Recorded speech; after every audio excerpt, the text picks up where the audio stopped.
What's up, everybody? Good morning and happy Friday. DK Show up on the air on your radio dials of 105.1 FM, 790 AM, also available online, sportstalk1051.com. Got your Google and Alexa home devices, the app, and YouTube, Facebook, Twitter. The video streams up and rolling this morning. Happy day before opener.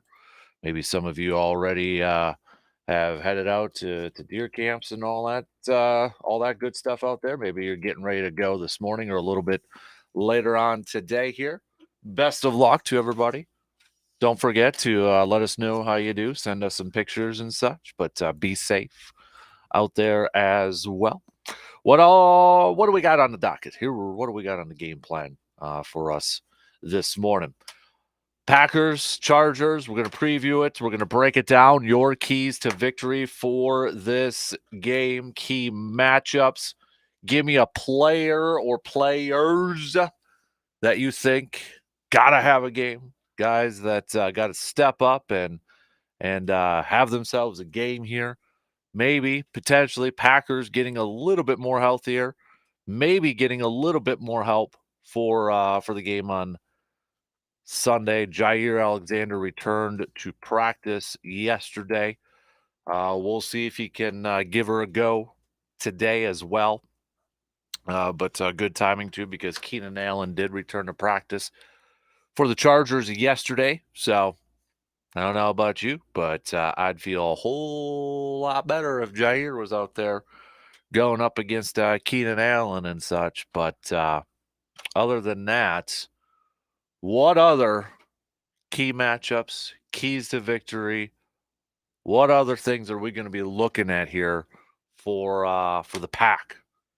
We'll break it down coming up here in just a little bit on the opening drive here.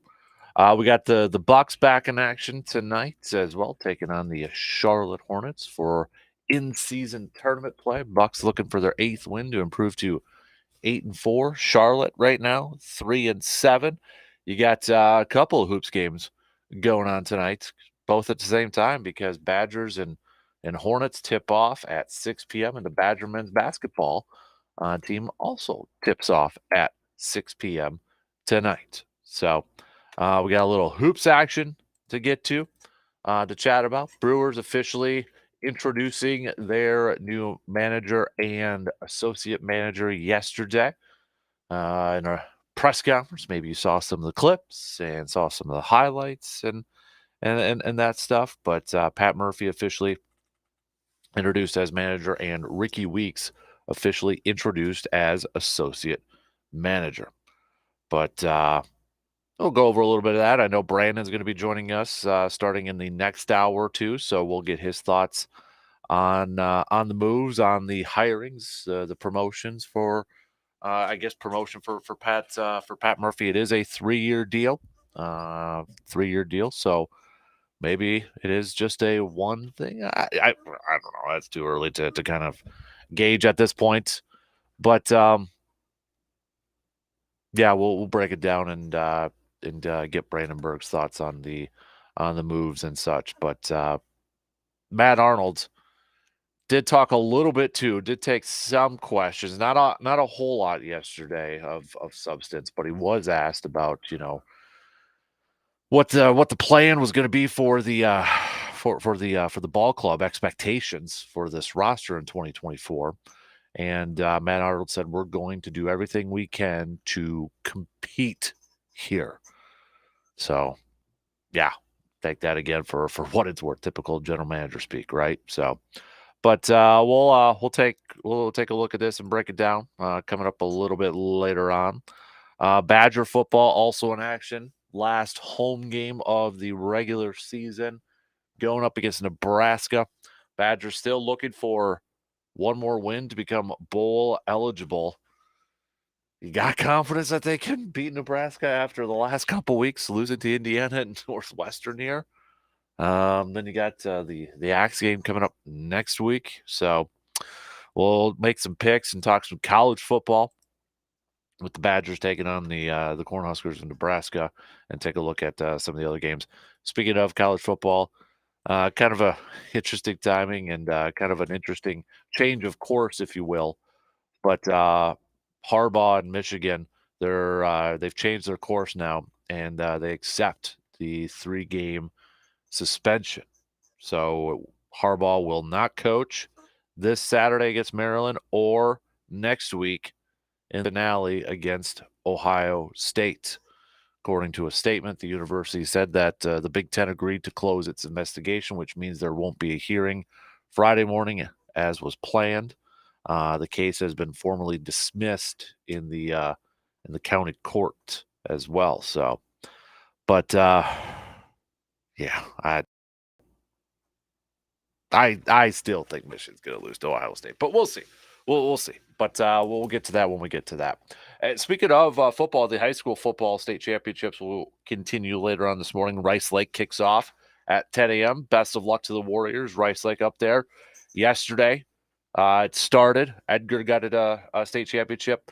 But if you did see the ending of that Stratford that Stratford game yesterday, I was almost late in picking up my little guy from school because I was like, I gotta watch the end of this. I mean, it was pretty pretty entertaining, pretty awesome, drama filled.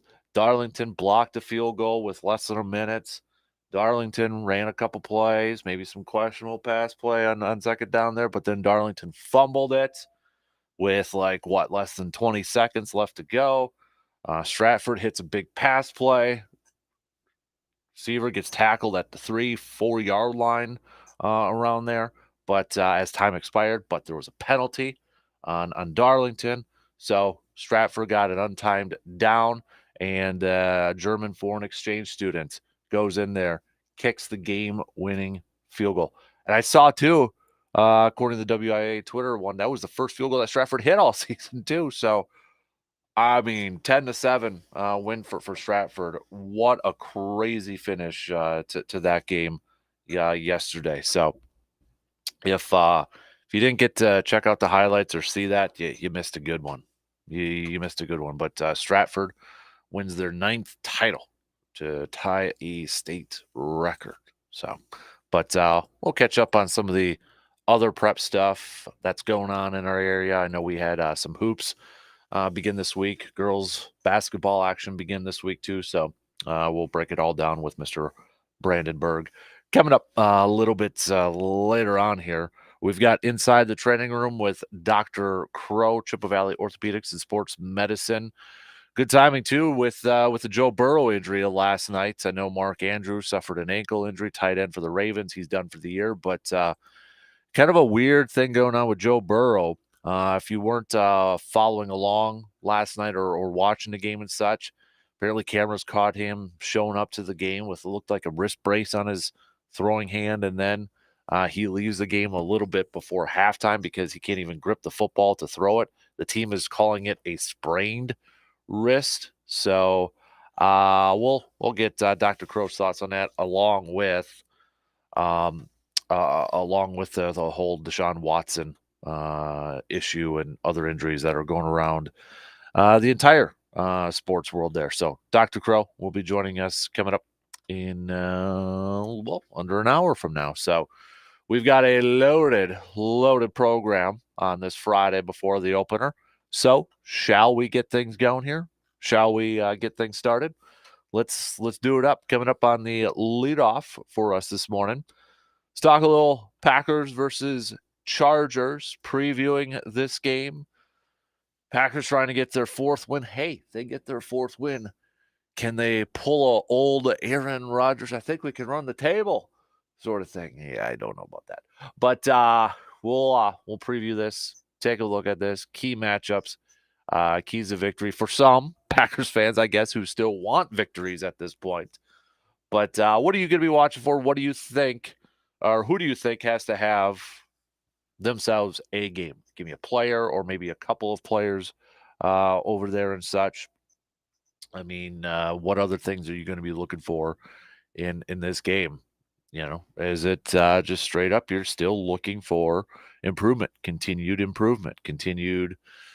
consistency, maybe from Jordan Love and such? Do you still have a slimmer of hope for a potential postseason spot? What's your mindset right now, Packers fans, going into these certain games? I know we had our good buddy Plain T kind of say the other day. He's like, dude, is it wrong for me to think that, do we want to lose some of these games to get better draft position and that sort of stuff? There's a lot of other I think fans out there like that too. But we'll take a look at this and break it down. It's gonna be a short week for the Packers too, remember, because they've got that Thanksgiving Day game against the Detroit Lions coming up on Thursday. So, but let's get things going here this morning. We'll take our first break and then take a look at Chargers versus the Packers. Chargers coming into this game favored by 3, according to, this was on the mothership, ESPN bet over there. So, coming in only favored by 3. Man, I figured it'd be a little bit more there, but we'll take a look at this. Get your thoughts. Start to hit me up on some texts. 715-830-1912 on that Shoe Doctors bullpen line. Quick break. We'll get things going here after these few words.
Hunters, don't forget, if you're looking for somewhere maybe to drop off your deer when you get one this year, our friends at Mike's Star Market in Eau Claire. They've got some extended hours during deer season here. So just check out their Facebook page. They got all the info up there, including pricing on their venison processing and some guidelines and such. But you can check it out on their Facebook page. You can stop by and go chat with the awesome crew over there. But just a heads up for tomorrow, open 9 a.m. to 6 p.m. Sunday, 1 p.m. to 4 p.m. over there too. So a bunch of info. I'll even share it up on my Facebook page a little bit later on as well too, just to kind of get you in the thinking, because you got to plan ahead, especially with the warmer weather. Maybe for tomorrow. Got to take care of that deer right away, right? Got to take care of it right away. So give our good friends at Mike's Star Markets, drop off your deer over there at our good friends at Mike's Star Markets for your venison. And again, best of luck to all the hunters heading out this weekend, next week, maybe taking the whole time off. I used to take the whole week off, but don't do that anymore, because we got some football and stuff to be talking about and such. So let's get right to it. Let's open up things on the leadoff. Shallow football here. Quickly, G-Man. Always the first one to text in right away in the morning. Captain keys to the Packers game is Aaron Jones. Bucks will win tonight. Bucky will also win. Pat Murphy, the right guy for the job. Bucky will win Saturday night in Madison 34-20, and the Pack will win 24-17. And you will get that 10-point buck tomorrow. Yes, sir, G-Man. I'll tell you what, man. My cameras have gotten a whole lot, well, at least the one. I only got one cell phone camera, so that's the only one I can check on my phone and such. But that thing has gone quiet. I'm hoping the other ones, when I check them out later today, at least something on there. But that all gets messed up after the first few shots in the morning, right? So, but we'll get things going here. Let's chat a little green and gold here as we get set to take on the Chargers. I still want to call them those San Diego Chargers, for crying out loud. So if I slip up and I say San Diego, I apologize. But I've caught myself already a couple times here, so it's always going to be the San Diego Chargers for me here. So, but looking at it, when you think of the Chargers, the first thing you think about is going to be their offense. It's going to be their offense. Herbert at quarterback, Eckler at running back, Keenan Allen and such. And when you look at it in terms of, points per game, they are a top 10 team in points per game, averaging 26.6 points. Passing wise, they're up there too. They are, I wish they would put the numbers in here.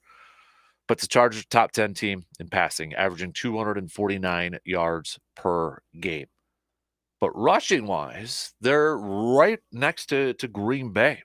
They're right next to Green Bay. So Green Bay is averaging 102 yards on the ground. Right behind them is the Chargers, averaging 100.8. So about a yard. Almost. Because Green Bay is 102.1 and Chargers are 100.8. So a little over a yard more. So pretty much the same here. So, right? Pretty much the same. Big difference is the passing game. And I think that's where a lot of people are kind of concerned heading into this game, that could it get into a shootout.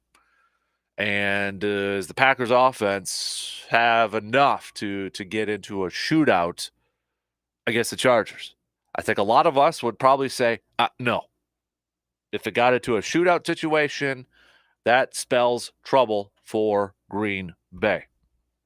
Because you look at last week's game against the Chargers that they lost to the Lions, shootout, 41-38 loss. 41-38 loss for the for the Chargers there. So, and on the flip side, Chargers defense, not that good. Not that good, and that still might be putting it nicely.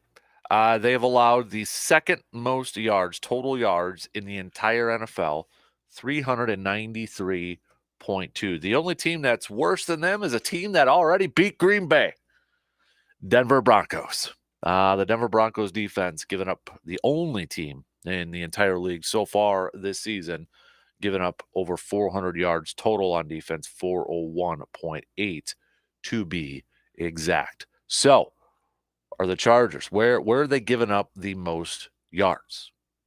It's actually their passing defense. Their passing defense is what's really struggling. They are dead last, the worst in the entire league. 291 yards through the air that they're giving up. The next closest team is the Tampa Bay Buccaneers, 266, 266.9 to be exact. So they are the worst pass defense in terms of giving up yards in the entire league. Chargers are actually not that bad at stopping the run defensively. They're not that bad. They are 1, 2, 3, 4, 5, 6, 7, 8, 9, 10. Right outside the top 10. They're 11th. They are giving up 102 yards per game, which, again, that's the average that Green Bay averages on the ground, 102 per game. So is that kind of a wash at that point? You know, we want Green Bay to establish a run. We want to get Aaron Jones going and all that stuff, right? But you look at that and it's like, oh, okay. Points-wise per game, Chargers are bottom third, just a skosh under 24 per game giving up. So, could this be a game for Christian Watson to get back on track when you look at the numbers and you look at like, worst pass defense in the entire league? All the chit-chat about what's going on with Christian Watson, young receivers, inexperienced receivers, and tight ends, and all that stuff out there. Could this be a chance for this passing offense maybe to get a little thing going here? Maybe to get some confidence brewing just a little bit. Possibly. Could it be? We shall see, right? But you kind of wonder.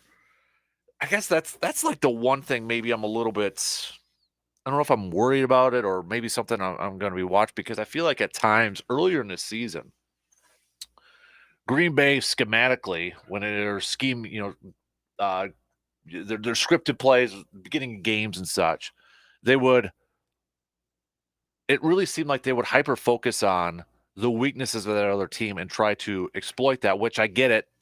A lot of teams do that, but if you're struggling in a lot of areas, yeah, it might not necessarily work if you try to get away from what you actually do best. You know what I mean? Like there was a couple games at the beginning of the year. It's like, just run the ball, just run the ball. And we know that, you're trying to attack a weakness, maybe in a secondary or something like that. But with that receiving core and with Jordan Love at tight end, is that necessarily the best thing to do right now? And I guess that to me is something that I'm going to watch in this thing, is to see, does Green Bay try to exploit the pass defense because it is a weakness for the Chargers? Do they try to get Christian Watson going here early? Do they try to get, the ball to their young, inexperienced receivers and tight ends to gain some momentum, maybe gain some confidence early on in the game? Is that something that they're going to try to do? Or do they realize, you know what? Let's try to get our running game going. Let's go after and give the ball to Aaron Jones, and A.J. Dillon has been playing a little bit better as of late. Do they try to just stick with that plan? Do they stick with their kind of game plan? Let's be real. I mean, the first, moving the ball a little bit better in the last couple games. Do they try to build upon that? Or do they really try to attack the weakness of the Chargers? That is this pass defense. But I think the one thing that you got to be careful with, if you are going to go out there and try to chuck the football around and try to throw the ball up and down the field, your offensive line better be ready. Because maybe they don't get talked a lot about this year, but they still have Joey Bosa and Khalil Mack over there. Joey Bosa this year, 6.5 sacks. Khalil Mack, 9 sacks. I know a bunch came in one game. He also has 3 forced fumbles. You still have to pay attention to those two. You know, I've got confidence that Zach Tom can hold his own over there on the right side. He's the bright spot on the offensive side, at least on the offensive line in his second year. I mean, that's been a good pick, and he's been pretty darn solid over there. But again, it's going to come to that left side, that blind side. Who is it? Walker? Is it going to be Yash? And whoever's lined up against him, Joey, Khalil, can they slow them down? Do they put a tight end over there? And even if they put a tight end over there, can that tight end do a sufficient job at blocking? Because it's been up and down, and that might more down than up, I think we can all say, in terms of blocking from some of these tight ends here. I think, if you're going to exploit this pass defense and such, I'd be a little bit nervous about wanting or planning for long developing plays with this Packers offense. I don't know if you can do that. I think once in a while it's okay. Maybe a couple times there just to keep everything honest, just to put something out there. But I don't think this team right now is ready for long developing plays. And you know what? If Jordan Love's got to be a little bit more mobile and utilize his feet here a little bit to avoid some of this rush, go for it, man. Go do it. I'll go back to what Dan Orlovsky said earlier in the week. Jordan Love's made some great throws, but he needs to make more good throws. And I love that quote. And I love that breakdown.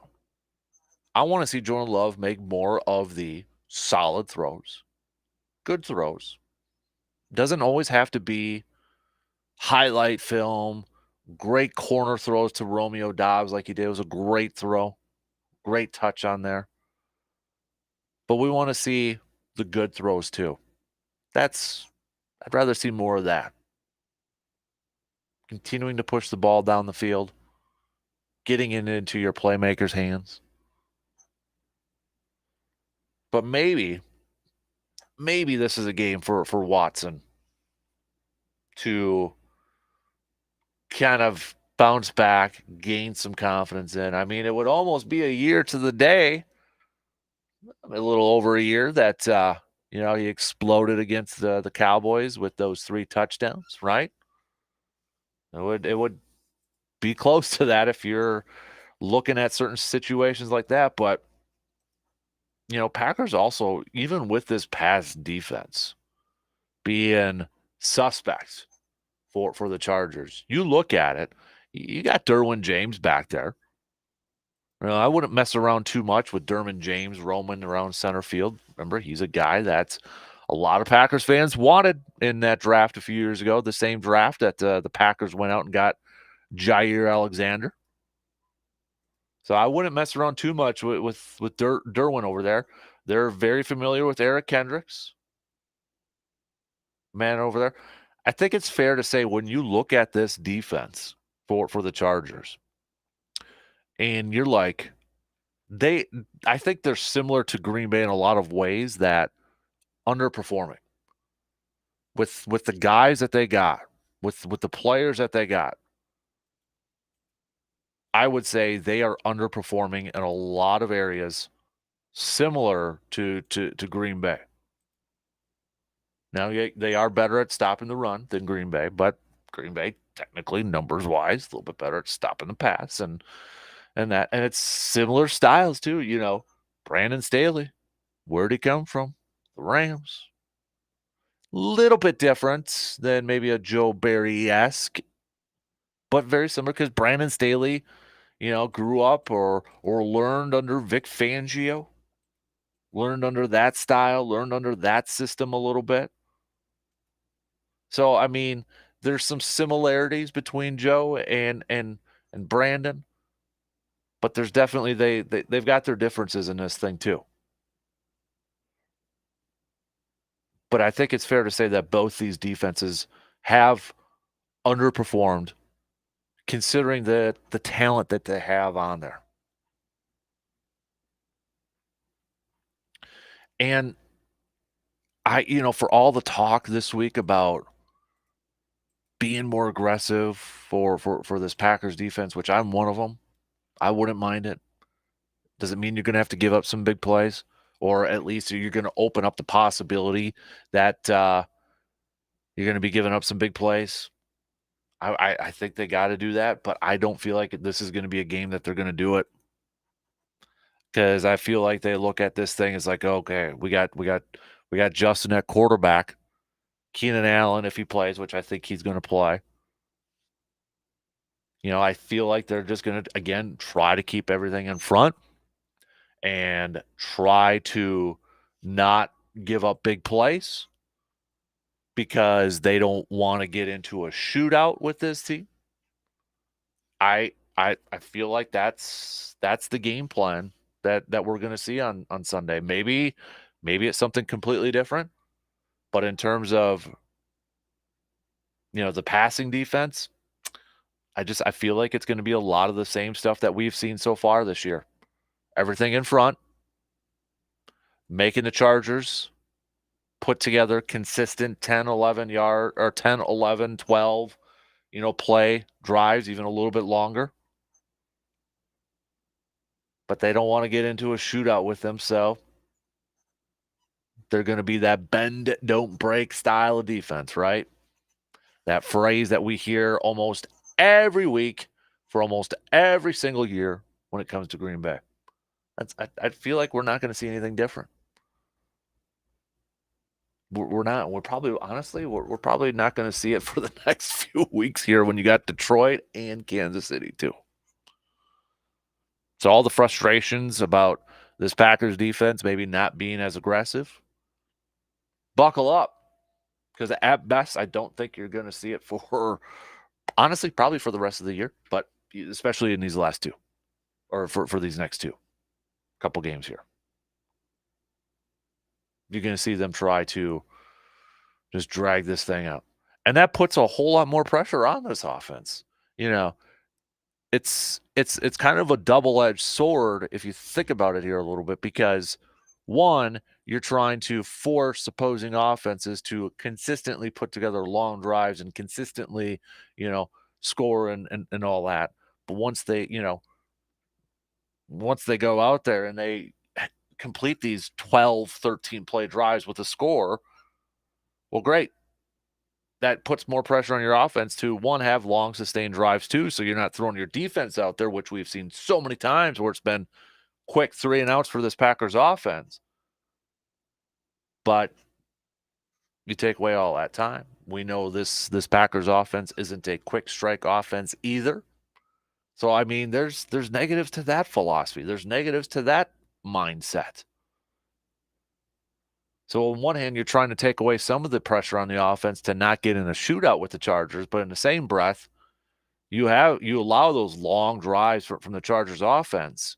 You're putting that pressure again on the Packers offense to, hey, give our defense a little bit of a breather. Pick up some third downs. Pick up some first downs. Convert some third downs.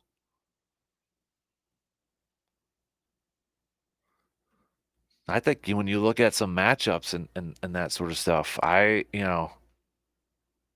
if Jair plays, it's a boost. You hope he's matched up with Keenan. We can sit there and say the Packers corners going up against Keenan, or I know the rookie Johnson for the Chargers, maybe not putting up a ton of yards so far this year. You got Austin Eckler still over there rushing wise, very similar to numbers from Green Bay so far this year, but I think he's somebody you definitely have to pay attention to.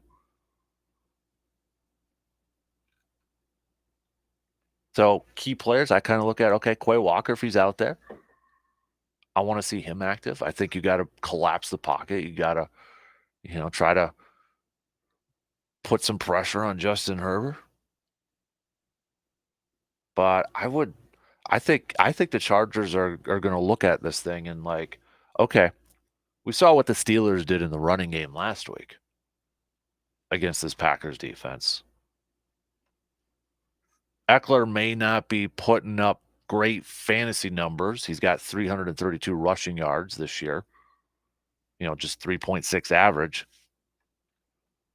But I think Chargers, they'd be stupid to not look at what the Steelers did last week against Green Bay and be like, all right, we're gonna run the ball.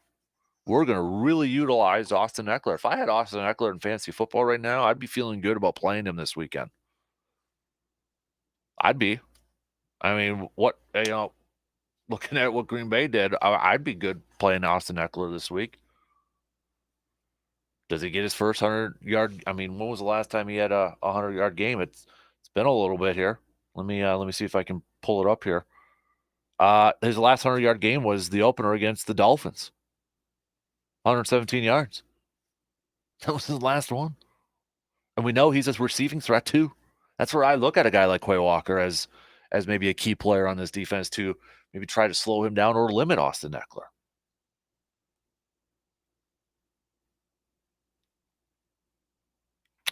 Some other matchups or some players that I think, got to step up. If Green Bay decides to try to exploit this Chargers pass defense, then yeah, a guy like Christian Watson's got to step up. He's got to have a game. Romeo Doubs. Those two guys. I want to see them have some games. I know Romeo has been scoring some touchdowns and such, but I want to see him. Maybe I just had too high expectations, but I thought this guy was going to be a dude. I thought he was going to be a go-to target for Jordan Love. He's got the touchdowns, but other than that, yes, he's had a couple of big third down pickups, especially in that game against the Rams. I want to see him a little bit more involved. I want to see these guys pass defense. I want them to go out there and have themselves a game and exploit that. Musgrave. I think there's some, it'll be interesting to see how they utilize Derwin James, considering how Green Bay has kind of targeted Luke Musgrave in these last few weeks. Do they really focus Derwin James on the rookie tight end, or do they try to move Derwin around a little bit? I would imagine. Why wouldn't you try to confuse Jordan Love in this offense? Why wouldn't you? Maybe he's that player over there too. But I look at Watson and Dobbs as dudes that got to go out there and have a game. And I still say, I don't care if the Chargers are a little bit better at stopping the run. Just find ways to get 33. Feed him. Passing game, running game. Let's go now. Come on. And not necessarily all these flat throws to the bound. Get Aaron Jones across the middle. Try to get him lined up and where he's got some room to roam across the middle of the field where he can utilize his speed and his twitchiness to get by some linebackers and that. I think they could utilize him a little bit better in the passing game than what they have been, instead of these throwing it out to the flats. And then he's got, the sideline, and that's defenders are just gonna use that. I'd like to see, like that Bears game where they, slant across the middle and such. Let them get in some space, more room to roam. All right, let's take a break. We're already gonna wrap up the first hour, this morning. So we'll do that. Yep. Don't forget, send me some text, 715-830-1912. We'll be back in just a couple minutes.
When it comes to staying active and living pain-free, trust the experts at Chippewa Valley Orthopedics and Sports Medicine. From weekend warriors to professional athletes, their team of board-certified orthopedic specialists are there to keep you in the game. At Chippewa Valley Orthopedics and Sports Medicine, they offer cutting-edge treatments and personalized care to help you recover faster and perform better. Don't let pain hold you back.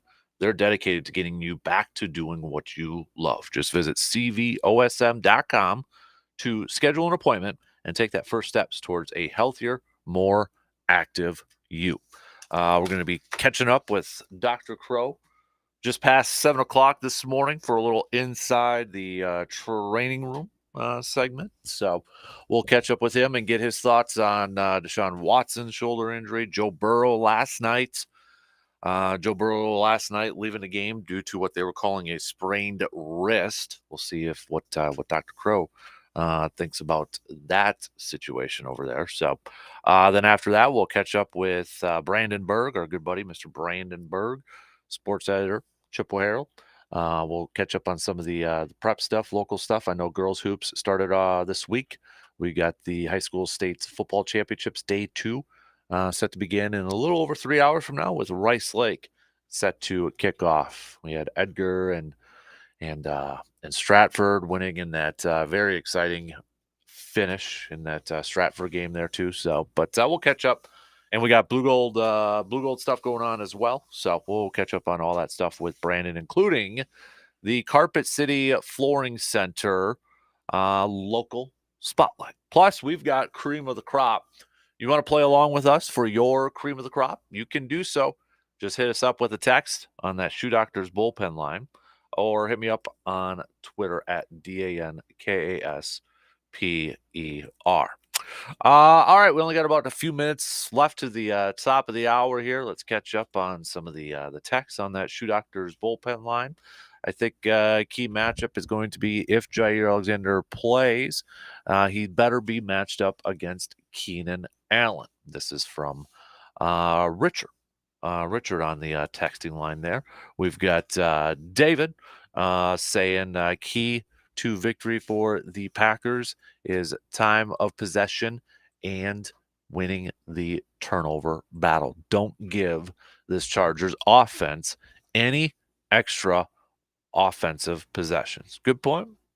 Solid point there too. Don't give Justin and that offense more possessions to put up some points on that scoreboard. You want to try to limit yourself from getting into a shootout with the Chargers? Don't turn the ball over.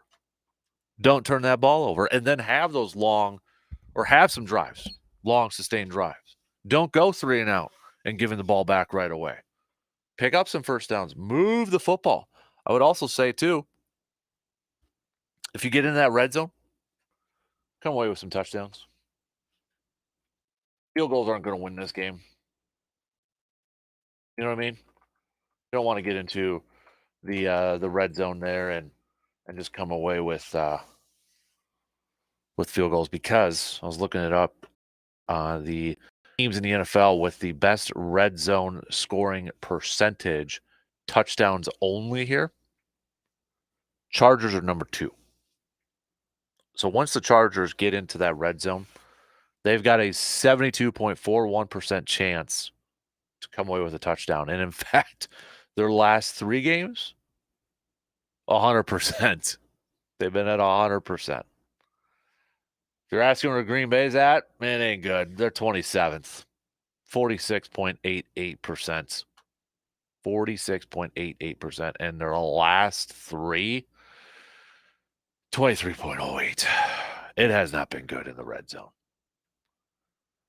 And you talk about a Packers defense that, the whole bend, don't break sort of thing. Well, yeah, you're going up against one of the best offensive teams in the entire NFL. Can I find who's got the opponent red zone scoring percentage? So here we go. So the best defense when it comes to the red zone is actually Tampa Bay. Green Bay's 10th. So, I mean, again, it goes to that whole bend, don't break philosophy. So Green Bay's defense has allowed a touchdown in the red zone 48.28% of the time. But their last three, it's 57, a little over 57. The Chargers, for comparison on this thing, 14th. So, I mean, they're not that far back. They're middle of the pack here. They're 52.94%. So, yeah. Try to keep the Chargers out of the red zone. Try to keep them out of the red zone. And again, it goes back to the defensive philosophy. If they don't want to give up big plays, they don't want to give up, they don't want to get into a shootout situation. They're going to try to keep everything in front of them and try to force the Chargers to go the length of the field, 12-play drives. But the thing is once the Chargers get to that red zone, they're pretty dang good at getting the ball in there.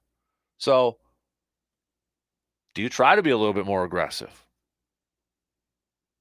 Do you try, maybe bring some extra pressure, beefing up that line, putting your corners on an island a little bit more? Do you try to be a little bit more aggressive, knowing that, hey, once they get to the red zone, it's like a 3 and a 4 chance that they're going to get in there. In fact, in the last 3 games, they've gotten in there 100%. It's going to be a big, tough test that I don't know of too many people having a lot of confidence in Green Bay slowing this unit. I'll be honest, I don't. For everything I've seen, I don't. I don't have the confidence that this Packers defense can slow them down. I feel like if they go with the same philosophy that they've been doing, just keeping everything in front, forcing the Chargers to go the length of the field, I think you're just prolonging it. If they do kind of shock everybody and become a little bit more aggressive, if Jair doesn't play, I think that's might be a long day for that secondary. And I just feel like Austin Eckler might have himself a game. He's been looking for that since week 1 against the Dolphins. I feel like Austin Eckler, they're looking at what the Steelers did last week and like, okay, we can do that too. How does Green Bay come out and stop it? Will they? Will they put more guys up at the line of scrimmage? I don't know. I don't have any trust in Joe right now. 1 hour in. We got a couple more to go. We'll be back.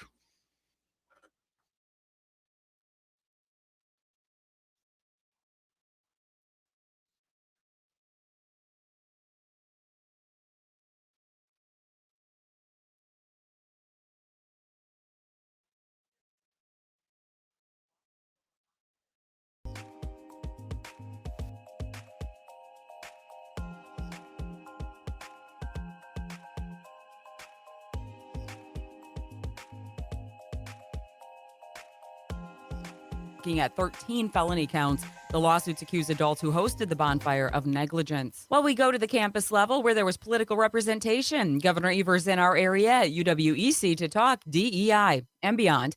On campus here in Eau Claire, Governor Evers toured the medical lab at the university and also talked about his wish to press lawmakers to release the $32 million being held at the Capitol until the university changes its policy on DEI, or that diversity, equity, and inclusion. The governor says the University of Wisconsin will not get better with less money, but will it get better with a new name? Well, the new name for the Universities of Wisconsin is just the beginning for rebranding, according to University President Jay Rothman. He was talking with a Madison TV station, said the university needs to reposition itself, and that process is now underway. At the Capitol, we see the Right to Garden plan a step closer to becoming law. An assembly committee this week approved the plan, which would stop local governments from banning vegetable or flower gardens. You can find more information online and harvest the details with a click at 715newsroom.com. Well, how many are getting ready to get out into the woods? I know it's turkey pointer time. And actually, let's look at some of those numbers. Deer hunters who harvest in the state's farmlands can actually help influence the overall health of the herd. DNR Wildlife Program Supervisor Jeff Pritzel here saying, and although we probably have more deer on the landscape of Wisconsin now than we may have ever had in history, they're not evenly distributed. And so the story in the northern forest plays out differently than in the farmland. Now, he went on to say deer are often overabundant in our farm areas, and taking those antlerless deer can help reduce the populations over those regions. And Kasper hitting the woods, but saying he's having some trouble. He's been watching the trail cam, and those bucks, they're not evenly distributed. For Sports Talk 105.1, I'm Morgan McCarthy. After a very mild stretch of weather, more typical November conditions return as high temperatures only climb to the mid-40s for today. We'll have some passing clouds this morning before giving way to sunshine later this afternoon. Later tonight, staying mostly clear, temperatures dipping once again to the upper 20s. For tomorrow, though, we get a bit of a warm-up, more sunshine in store and highs in the low to mid-50s. I'm 13 First Alert meteorologist Mike D'Andrea. Good morning. It's time to take a look at some farm news on Sports Talk 105.1. The Sand County Foundation and national sponsor American Farmland Trust presented the 2023 Wisconsin Leopold Conservation Award to Knowles Dairy Farm of Alma.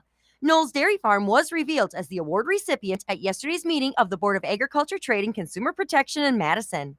Mark Curtis and Scott Knoll, along with their families, will receive $10,000 and a Crystal Award for being selected. Mark Curtis and Scott Knoll, along with their family's farm, consists of 400 acres of cropland and hayfields with 450 acres of adjacent forests, oak savannas, and prairies that provide timber production and wildlife habitat. Nothing showcases their commitment to conservation like the restoration of a dry bluff prairie remnant. They've also restored oak savannas and implemented a strip cropping system, and since 1969, they've installed more than 20 earthen dams and erosion control structures to prevent the formation of gullies. The family also hosts an annual hunter education course to ensure a conservation ethic is instilled into our youth. A video celebrating the Buffalo County Farm family's conservation success will be premiered during the Wisconsin Farm Bureau Federation's annual meeting on December 3rd. Some of us are going to the stores this weekend to shop for the Thanksgiving Day meal or to pick up those last-minute items. And you may be wondering, where are we on prices compared to last year? Well, the price of a traditional Thanksgiving meal in Wisconsin is 1.36% less this year, according to the Wisconsin Farm Bureau's annual Market Basket Survey. This year's results rang in at $58.81 to serve roughly 10 people. Prices for a 16-pound turkey are estimated at $26.56. 12 ounces of fresh berries came in at $2.29. The famous pumpkin pie mix was at $4.35, and the 2 pie shells were at $3.58. Comparatively, the American Farm Bureau Federation survey of the same items showed a 4.5% decrease from 2022. That's a look at some of your farm news on Sports Talk 105.1. I'm Kristen Smith. The 988 Suicide and Crisis Lifeline is here and ready. Call or text 988 or chat via 988wisconsin.org to get connected to a trained Lifeline counselor. Trained counselors are here to support anyone experiencing a suicidal, mental health, or substance use crisis. You can also contact 988 if you are concerned about someone. 988 is confidential and free to all Wisconsin residents. 988 24/7. Call, text, chat. Here to support you. Sponsored by the Wisconsin Department of Health Services. Introducing Discover Cashback Debit, a game-changing checking account with cashback. Eligibility and terms at discover.com/cashback debit. Discover Bank, member FDIC.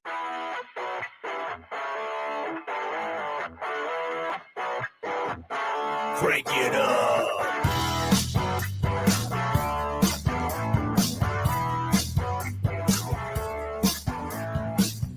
Hey! Are you ready today? Tee it up. He's on his way.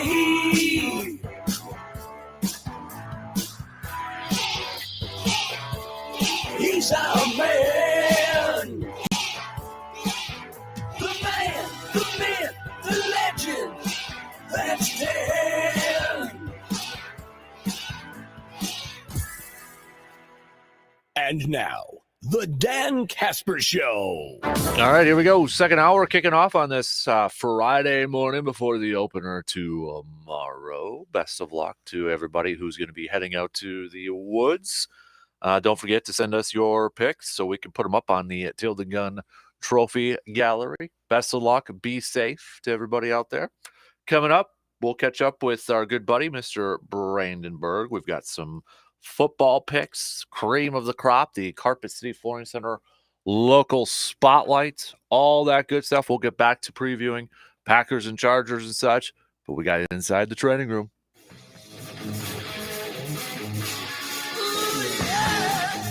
Paging Dr. Crow. Breaking down the latest in sports injuries. It's time for Inside the Training Room with Dr. Crow. On the Dan Kasper Show. All right, Dr. Crow joining us this morning before he also heads out to the woods. Heading out tomorrow to do a little deer hunting there, Doctor?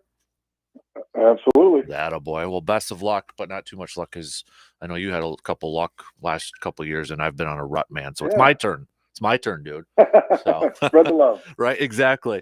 I want to lead things off. Well, we got a couple quarterbacks to talk about here. A couple of days ago, the news of Deshaun Watson, his season being over with. They're calling it a broken shoulder.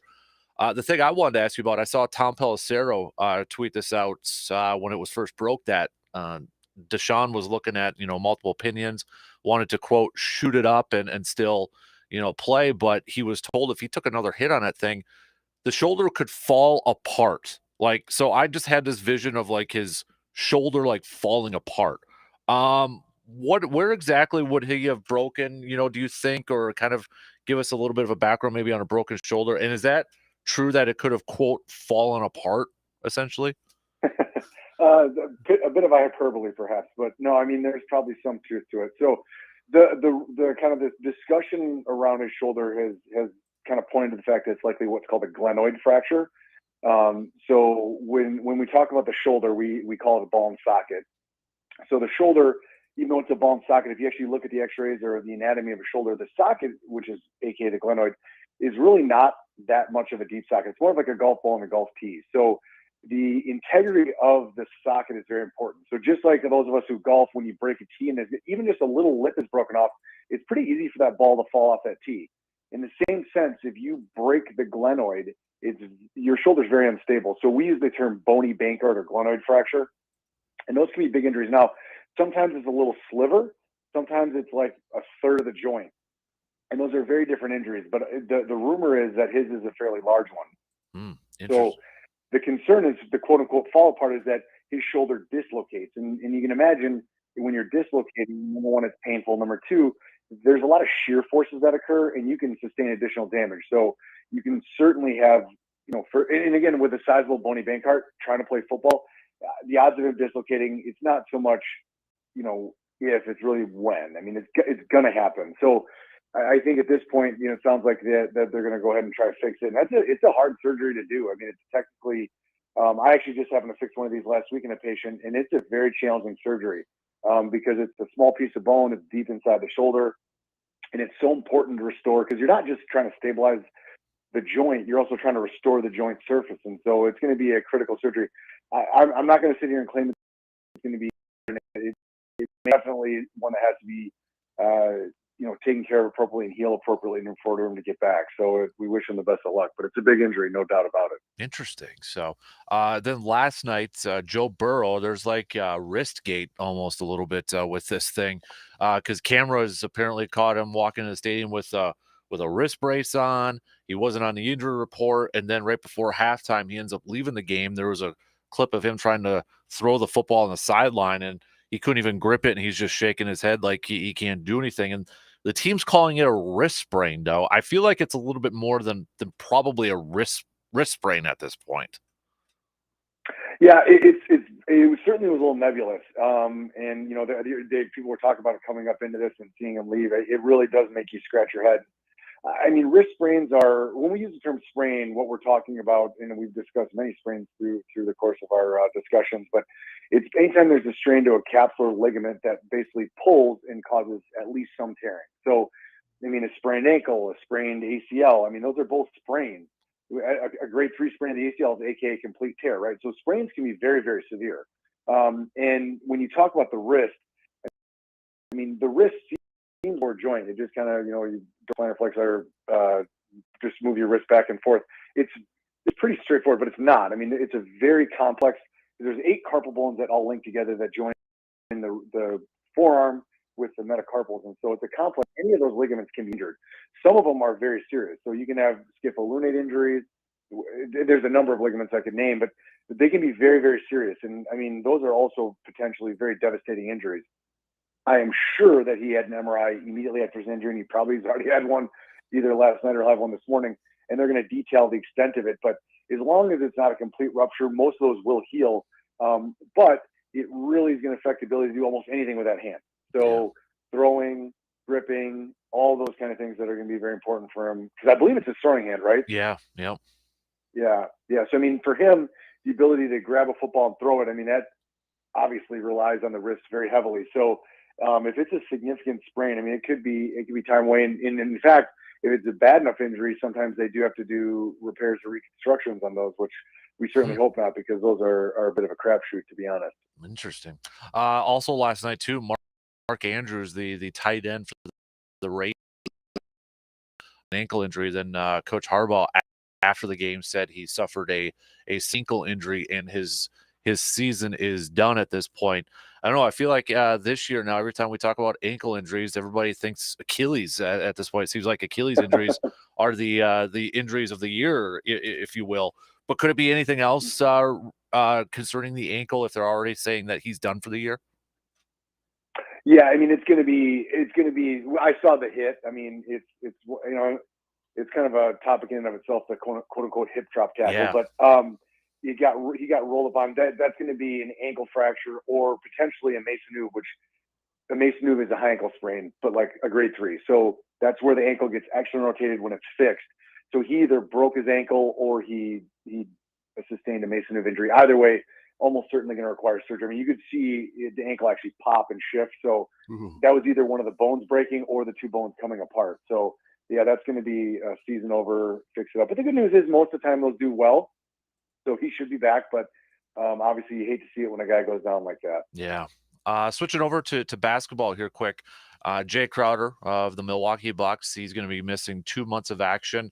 They're calling it with tears in his left adductor and abdominal region. Is that a sports hernia, essentially? Yeah. I mean, Okay. that is the area, and I mean that's a topic we've touched on. It's a bit of a complex constellation of injuries that we kind of lump together. But that is falls into the category of sports hernia. So those can be named. So I mean, hopefully he's able to kind of get it behind him. But those are ones that can linger and just kind of have that intermittent symptoms. But hopefully he's able to kind of get out of control and put it behind him and just get on with the season. Is that, what's the time frame on that? Because I feel like in football, we've seen guys come back maybe like 4, 5, 6 weeks or something like that, and they're saying 2 months for Jay Crowder. Is there a varying recovery time depending on that type of injury? Because it's kind of maybe kind of all over the place a little bit. Yeah, I mean, like all things, there's different ranges of severities, and so again, I'm sure he's had an MRI on this, and it shows inflammation or potentially even some low-grade tearing. So that's something that they may kind of cook into the timeline that they're throwing out there. But I mean, 4 to 6, 6 to 8, those are both reasonable timelines that we see with significant injuries like this. So it is possible that they just feel he's going to need a little bit of additional time. And the NBA is certainly, compared to other sports, seems to be a little more protective of their athletes. And we all know how the NBA regular season versus postseason, it's like two different sports darn near. So a lot of times the NBA is really gearing up towards those postseason runs, and the regular season seems kind of like I don't want to say a joke, but it almost feels like it sometimes. Yeah, definitely. I know we've talked about him before, Lonzo Ball, but he talked a little bit on Monday and gave an update on his situation. He said Monday that he's about halfway through the rehab process for the cartilage transplant surgery that he underwent in March, and he's optimistic that he will be able to continue his career. Now, I saw that word transplant surgery, and I don't know if this is a dumb question. I apologize. Is it literally a cartilage from like a cadaver that they put in his knee, or what do you think is going on with that type of surgery? Yeah, so he had, and this will dovetail back to all you Packer fans. So he had a Macy procedure. So that's what Bakhtiari had as well. So he had basically, what we do with those is you harvest a little bit of cartilage, they take it back and they actually grow more and they send it back to you, and then you implant it back in. So it's a 2-stage surgery. Now there is a technique that we use cadaver bone and cartilage as well. That's called an osteochondral allograft. And those are surgeries we do depending on the defect. So in really both those can be, it depends on the size. if it involves the bone. But in his case, it was a Macy procedure, M-A-C-I, Macy. And so he had that, and then again, that's what Bakhtiari had. So I'm sure Packers fans will be watching to see if Lonzo comes back, and maybe hold out hope that Bakhtiari will, if he's still a Packer next year. I guess that'll be determined as well. Yeah, I don't know about that price tag though. If he's going to be back there for next year, so hey, maybe he can go to Minnesota and play on turf. There you go. So, to wrap it up here, Justin Jefferson, still, practicing, but it seems like, I know he said last week he doesn't want to go out there until he's 100% and such. I mean, with the way Minnesota's playing, no, your Vikings, there's no need to rush him back at this point with that, because hamstrings can be pretty nagging. Yeah, we got the Pastronaut, so yeah, we're good to go. Is he your future starting quarterback? Do you want him? Yeah, I mean, that's going to be the talk now, right? Yeah, I mean, luckily we have a good run out. I mean, it's always more challenging when it's like the last game of the year and someone comes in, people are like, maybe this is going to be him. It's like, we'll have enough sample size. I mean, he's going to play, a good chunk of the season, and I think we'll get a good test. You certainly hope for a redemption story like kind of Geno Smith has done out in Seattle, where people said, hey, this guy is never going to be a starting quarterback, and he comes up and plays big. He struggled a little bit more this year than he did last year, but I mean, obviously, as a fan, I'm pulling for him, but also just as a fan of the sport, you just love to see stories where people are able to overcome stuff.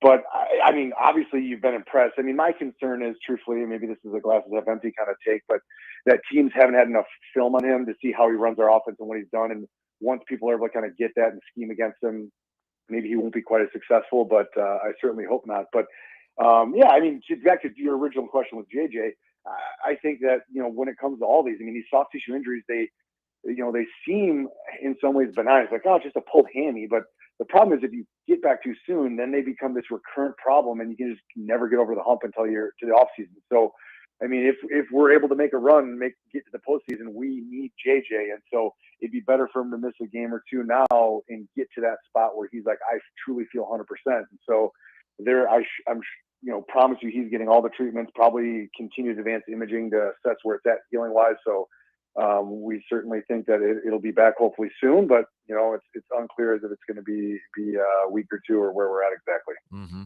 Oh man, Dr. Crow, appreciate it as always, buddy.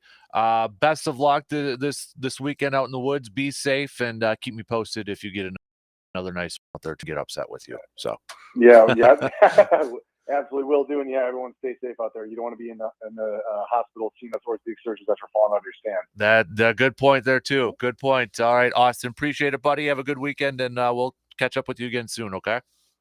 Yep. Take care, Dan. Thanks. You got it. There you go. Dr. Crow inside the training room, Chippewa Valley Orthopedics and Sports Medicine.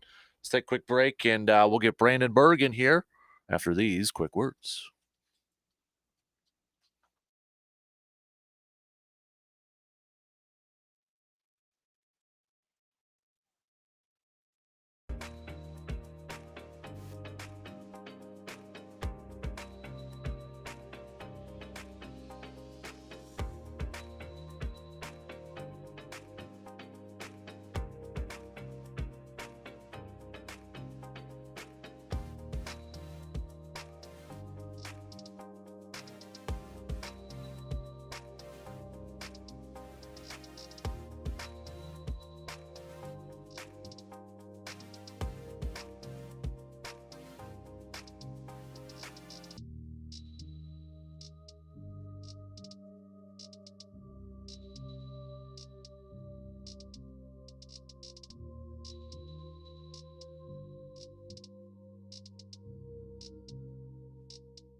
Big thanks again to Dr. Crow for joining us, Chippewa Valley Orthopedics and Sports Medicine. Always appreciate our conversations with Austin over there, and I know a lot of you do as well. Don't know about our next guy. Yeah, I don't think the headphones are working. I don't know what's going on with those. I've had a couple people this week saying jeez. I don't know what's Golly going on over jeepers. there, but technology, man. Good morning, Brandon. How are you doing? Good morrow, sir. Good morrow. Before we, because I do want to get to your Brewers thoughts and all that stuff, but just kind of a quick roundup from the last week or so. Last we talked to you from Hy-Vee last week. Seems like it was more than a week ago already. I don't know why. We were talking with full bellies. Yeah. I know you were at Rapids. Did you go to Checkers? No, I went to a different burger place. Did you? Okay. I did. Because you didn't tweet anything about it? No, I didn't. So, I kept it low key, but there was this other burger place I saw that I was like, I'm going to go there instead. And I did, and it was good. What was it? Do you remember it? Not offhand. Okay. It was good, though. But yeah, it was good. Okay. Some people might have felt it maybe looked a little bit sketch, but Okay. I didn't. First of all, I'm always willing to go into a place that looks a little bit sketch if I think the food's good. Yep. I don't care. Yep. Like, to me, it's worth it. Nice. And this was. Yes. But no, it was. All right. Yeah, I went down there for the 8-man state title game, Thorpe and Florence. Great game. Mhm. Very back and forth game, as you can imagine, between two really good teams. And Right. Florence came from behind to score a 32-30 win. Mm-hmm. Yeah, I mean, just a great year for Thorpe. I Yep. mean, obviously, unfortunately for them, they came up a little bit short for what they were gunning for, but a great year for a team that really found it in the playoffs. Mhm. And it's kind of another example, and you'll see it a lot, but of teams that, like, when you hear coaches all the time talk about, well, we want to be at our best for the playoffs, and it's kind of cliche, but it's also very true. I think Thorpe's kind of the living embodiment of that. Like, Mhm. that's what the difference you can make. They avenged a few losses from the regular season in the postseason, and came within an eyelash of winning a state title. Just a heck of a year for a program that 3 years ago wasn't quite sure what the future held. Mm-hmm. I know we got the other. I always say the other. Do we call it 11 player? Or do we just that's I don't know, because WIA calls it state football, and I'm like, well, that's kind of. I mean, you still Yeah. had I feel like it kind of almost discredits 8-man football Yeah, or but 8-player football a little bit, but I think people know what you mean. Just Yeah. the games that are going on not right now, but yesterday and 2.5 hours, 2.5 hours. But down at Camp Randall and Madison, and a fun slate of games yesterday, and 3 more coming up today. Rice Lake kicks off at 10. Yep, they got the first one of the day. Mm-hmm. But yesterday, Edgar won. Stratford 9th state title, ties a record. And I know you and I were talking a little bit off the air, and I mentioned in the first hour, entertaining finish and quite the story. Yes. If anybody didn't, in the Stratford game. Yeah, if anybody doesn't know, just kind of really sum it up here. Stratford, first of all, they were down 7-0 in the fourth, halfway through the fourth or early in the fourth. They tie it, and then they have a chance to kick a potential game-winning field goal. It gets blocked by Darlington. With it was like a minute left. Yeah.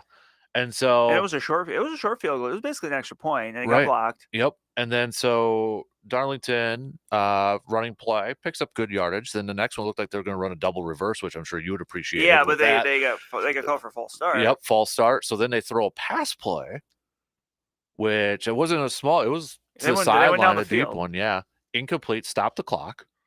Next play, they ran it, fumble, and Stratford essentially's got like one play. With the time left, like 14 seconds or whatever it was. Deep pass completed. The guy gets tackled at like the 3. Yeah. But then there's a penalty for holding, defensive defensive holding. Yeah. So you get an untimed down. And the foreign exchange student from Germany who got the field goal blocked before gets the game winner. And did I see that was the first field goal that Stratford made all season long too? Yes, yeah. So it's like, wow, all within the last minute of the game. Yeah, it was quite the frantic finish, but a fun one. Mm-hmm. Yeah. And I mean, Edgar beat Blackhawk, which is that was a good game too. Yep. Division 5 Lacrosse Aquinas won their 3rd straight state championship, beating Wrightsville. Yep. And then Lodi picked up, I believe, their 2nd state title last night. So yeah, but yeah, busy slate of games, starting with Rice Lake this morning. Yep. So it's going to be tough to top some of those games. It was. There were some doozies. Ones. You're never quite sure at state what you're going to get. Mm-hmm. Sometimes there's just one team that's kind of head and shoulders above the rest, but there's been some good ones so far. It's worth their time. You can you can find the game locally. So Yes, definitely.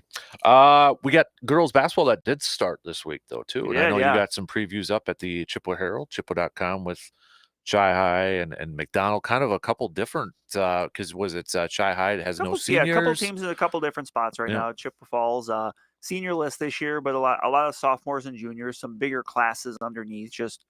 And that's happened with them a few times over the years. And it just happens in general. Sometimes there's just a class that it's just it's not a certain it's not a class for a certain sport, and for them it seems like it's basketball. But a younger team, there's some players on that team like Sarah Chafee and Andy Seaholm that played last year. Riley Turhart played a lot as a freshman, but it's going to be kind of a I don't want to say a wait and see, but you kind of see how it grows for them throughout the year, because obviously it's not just about this year, it's about the coming years as well. Right. And on the other hand, you have McDonald, a team that won a Division V state title last year, opened up with a big win last night beating Neillsville, a team that beat McDonald twice last year. But that's a McDonald team that brings back almost everybody. They had a couple seniors from last year, and they've got a lot of kids back. They've also got a freshman class that's probably going to make a pretty big impact there as well. So it's a McDonald team that walks in. Now they're in D4, but they're going to be a prime contender. Mm-hmm. Any other local team? You got more previews coming up. I should say. Yeah. That's what I've been doing this week is driving all around. But give us a little tease of what's coming up. Ooh, some of the teams that are coming up here. We got hockey. I mean, I think this morning it should be popping out online now. My Chippewa Falls Menominee girls hockey preview. New coach there with Caitlin Doherty, who was actually the wife of assistant coach for the Chippewa Steel. Steve Doherty. And they're up in Alaska right now. Pushing buses out of the snow. They're pushing buses out of the snow. We had a conversation about that earlier this week. I'm like, well, how's Steve taking it? How's it going up in Alaska? And that was before I knew how much snow they got up there, which isn't a surprise because it's Alaska. But no, she's a very experienced coach to come into that spot. I mean, she was a 4-year player at Boston College. Was actually a part of 2 teams that advanced 1 year to the NCAA Division I quarterfinals, 1 year to the semifinals where they lost to Wisconsin. I believe that was 2011. It was either 2009 or 11. I mean, she's a hockey person. She knows, obviously, both of those people in that family know hockey, and so I'm coming into a spot there where a Chippewa Falls Menominee team that returns experience at all the different levels, at forward, at defenseman, at goaltending, but. The Big Rivers is always tough. Hudson made the state there last year. Within the last few years, we've seen Eau Claire area, have a lot of success. Chippewa Falls Menominee won a state title a few years ago. St. Croix Valley is always good. Western Wisconsin joining that conference a few years ago was a good addition as well. So, that's both boys and girls. Big Rivers is always just loaded with hockey, and those are teams that are going to get going next week. Yeah. All right, so we got that coming up, and then does boys basketball start next week or the week after? There's some games that'll be starting next Tuesday. Some teams play right before Thanksgiving. Otherwise, a lot of teams will wait till afterwards. But swimming, wrestling, gymnastics, some other ones that'll probably really kick into gear after Thanksgiving. Usually, girls basketball is kind of the one that starts early, right? Just because teams like to try to get in maybe a game or two before Thanksgiving, Gotcha. Because you try not to backload it too much. But still, I mean, you got a lot of games to get in, and the winter is a decent length of time. But obviously, Mother Nature, you just never know. Exactly. Blue Gold Wise men's soccer in the Sweet 16. Their game's at 2:30 today. You also got some men's basketball, swimming and diving for both men's and women's, and then of course men's hockey going on tonight too. Full slates. You've got wrestling also this weekend. The cross country. NCAA championships this weekend, too, women's basketball. So full slate of some Blue Gold action before the Thanksgiving holiday as well. You can just visit bluegolds.com for the schedule over there. All right, B. Last Friday, we were talking about it, talking about possible scenarios. And here we go. We got Pat Murphy as the manager. A different title for Ricky Weeks, associate manager. I'll tell you what I think, and you tell me how wrong I am. Not only did they hire the manager for the now, they got their next manager after Pat Murphy. Like in the next few years, Ricky Weeks will be the next manager for the Brewers. True or false? I will say true. I think that's like a manager in waiting. Kind of, yeah. I would say that is much more likely than not. I think that's the reason he's in that spot to see, Mm-hmm. and to kind of give him a bit of that on-the-job training because he hasn't coached before. Right. And I know Craig Counsell made that jump, Mm-hmm. but that's not necessarily something you just want to depend on. Everyone's able to do it. And Counsell was doing other stuff for a He little was. bit longer. Yeah, Wasn't he he was. Yeah. He was. He was involved because he was involved in the front office for a while before he took that. Right. So he was around the team. He was around the game in kind of a management capacity a little bit longer than Weeks has been. So, Mm-hmm. but no, I think you're right. I mean, I don't think it's 100% guaranteed, but I think that's the idea. They want to see him in that environment, and if it goes as well as they're believing it will, then yes. And I think Adam McCulvey had written that the contract for Pat Murphy is only 3 years. 3 years, yeah. So that usually it seems like 4 is kind of the, or if not maybe a little longer. So, maybe it's those 3 years. Maybe they said, hey, can you give us 2 or 3 good years? Because he is going to be 65, right? And look, like age doesn't preclude him from doing anything. Look at the managers that have won the World Series recently, and they've all been older. Right. Brian Snitker, Dusty Baker, and then this year Bruce Bochy. Those are all mid 60s or later. So it's not like you can't. Right. And it's just that. I think that they kind of understood the scenario. And when we talked last week, and I think this was probably the most likely scenario because I think we both had the vibe that they were going to kind of go internal. Mm-hmm. And if you kind of want somebody that's going to be a steady hand, someone that knows kind of the ins and the outs, he's certainly the one to do it. Been the bench manager or the bench coach for Craig Counsell since 2016. Mm-hmm. So, and that way it makes sense. And, you've got the continuity, which is something they really wanted to keep. Mm-hmm. But I'm interested because and maybe this is just, I don't want to take too much from a press conference, but just from what we know about both Pat Murphy and Ricky Weeks, this seems like this may be a little bit more of a fiery group. Yeah. And Craig Counsell would get fiery at times, but I can't repeat what Ricky said in one of his right, words. So but let's blank and go, paraphrasing Tom Brady or quoting Tom Brady. Yes, I guess he did. There's a word in there we can't say, Yeah. But I think that it's going to be in that way. It may be a little different, but that's not a bad thing. I'm not saying that's a better thing. It's just it's just maybe a little bit different from what we've seen, and it's gonna. Now that was kind of the first big domino. Today is obviously a big day. Another reason is it's the non-tender deadline. So now we'll know Rowdy Tellez, Adrian Hauser. I mean, there's a big list. Basically, non-tender deadline means there's people. If you're eligible for arbitration, you have until today to be like, or no, I'm sorry, not. But you have until today to be like, okay, either we'll go to arbitration with you, or you're gonna be a free agent, or you figure something out. Like a player could sign a contract today, right? Or you say we're not going to, and then that person will become a free agent. Okay, so essentially 3 options, right? And for a lot of people, I mean, there's a lot of guys that are, like your Corbin Burnses. You're like, okay, well, obviously they're going to, at very least be tendered arbitration. Now that doesn't mean they can't be traded, but or sign a Nuka deal, right, or something like that. But for someone like a Rowdy Tellez, who is not, you're not sure. Well, we'll see. I mean, Brendan Woodruff is obviously the big one with the injury. What happens there? Because if you go to arbitration, I don't believe your arbitration number can ever go down, or if it can go down only a little bit. And obviously, he's in kind of they're in a tough spot there because, he may not pitch next year. So, you don't really want to pay a guy a lot of money if he's not pitching. So I think I read somewhere like a possible scenario could be like a 2-year deal. And that was kind of the thing that's been floated is maybe a 2-year deal where next year they pay him, not nearly as much, but like a $5 or $6 million, almost as like a show of good faith. Right. Like, we will keep, you can keep, you're still here, you're still in house, you're rehabbing everything with our guys. Yep. If you come back next year, great. And then then you're under contract. I mean, because remember, this is the last year of arbitration for like a Brandon Woodruff. So if they decide not to give him arbitration, like not only is he not getting he's probably not getting that big of a deal from somebody next year. Maybe not the year after either, right? Because it's a pretty serious injury that he's going to be trying to come back from. Yeah, we talked to Dr. Crow about that a while ago, and he said that's some potentially a career. Right. There's other pitchers that have not been able to come back from it. So,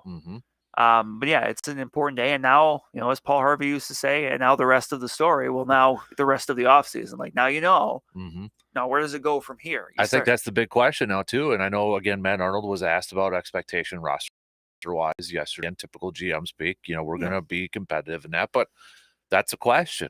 It is.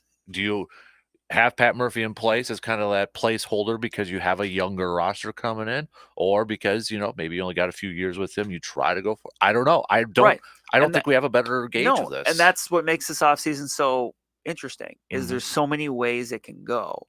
You could make the case for, hey, we're going to bring back Burns, we're going to bring back Adames. Maybe you gauge the trade market and you don't like what's out there, so you say, you know what, there's more value to us. I'm bringing them back for one more year, letting them hit free agency, and then taking the comp draft pick that could come with it if you give them a qualifying offer, which they would give both those guys qualifying offers, or maybe a trade deadline deal if you're not, or if you're out of it, maybe then suddenly teams are a little more likely to pony up, even though it's you only get them for a couple months. It's in the stretch run, and those can be definite impact players. Or there could be. I mean, I think there's a world where you can make a case that you trade Burns and Adames, but you're not necessarily throwing up the white flag for the next year. I think there's a way you can kind of do it on the fly. You're just threading a very fine needle. Right.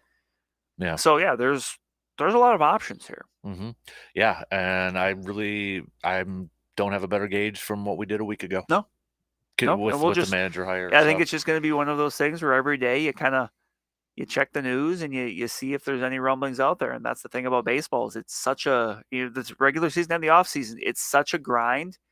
It's going to be some random Tuesday where it's just like, oh, suddenly, this move is this move is reported on by somebody. Right. You generally, with the Brewers, you don't hear a lot about things before they happen. Right. They've done a good job over the years of kind of keeping the lid on stuff.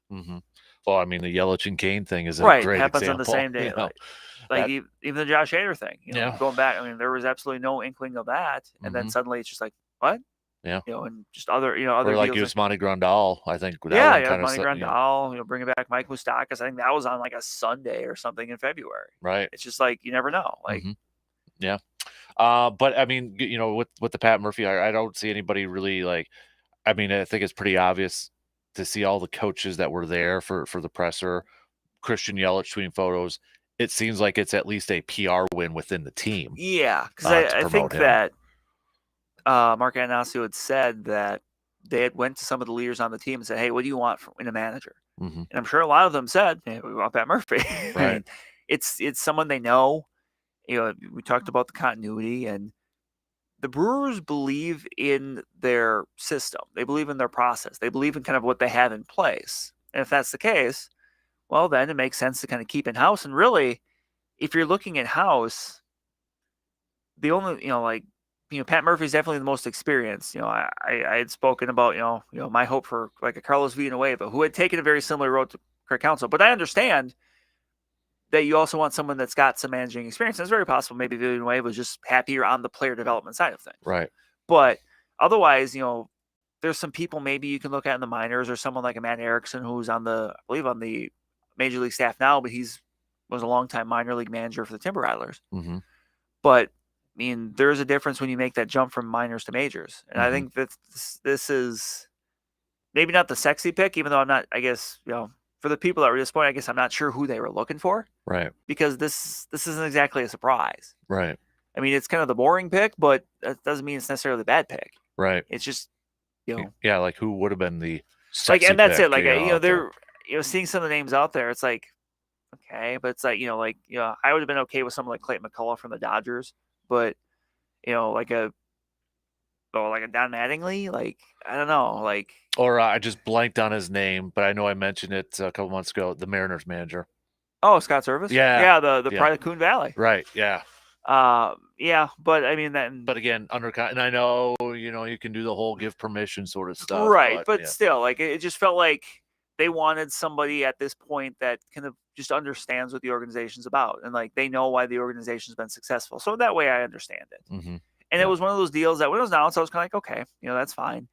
And then when the week's news kind of was announced, I'm like, okay, so that kind of helped me kind of like it a little bit more, just because like I get it. Like, even if it's, again, I get it. I think that's just the biggest thing. You kind of get the present, and you kind of get what they're looking for in the future. It doesn't mean it's going to happen. I mean, it's possible that it just doesn't work. Right. But at least okay, well, that's why they're doing this. And you mentioned the associate manager title, which is something that's started to pop up a little bit in baseball. And I think Pat Murphy said that's kind of the reflect the additional responsibilities that Weeks is going to have beyond just what a standard bench coach was. Maybe the responsibilities that Pat Murphy had under Craig Counsell, it's going to be more for Ricky Weeks. Right. And they kind of want to make sure that's reflected in the title. Yep. Yeah. I mean, how many times do we see, even like in the NFL world, these titles that get thrown out? Run game coordinator. Right. Yeah. It's He's they're the assistant coach / run game coordinator or whatever. Yeah. Yeah, exactly. So, all right, we got to take a quick break. We'll close up the second hour here too. Get back to some more football talk and all that fun stuff. We got picks coming up next hour as well.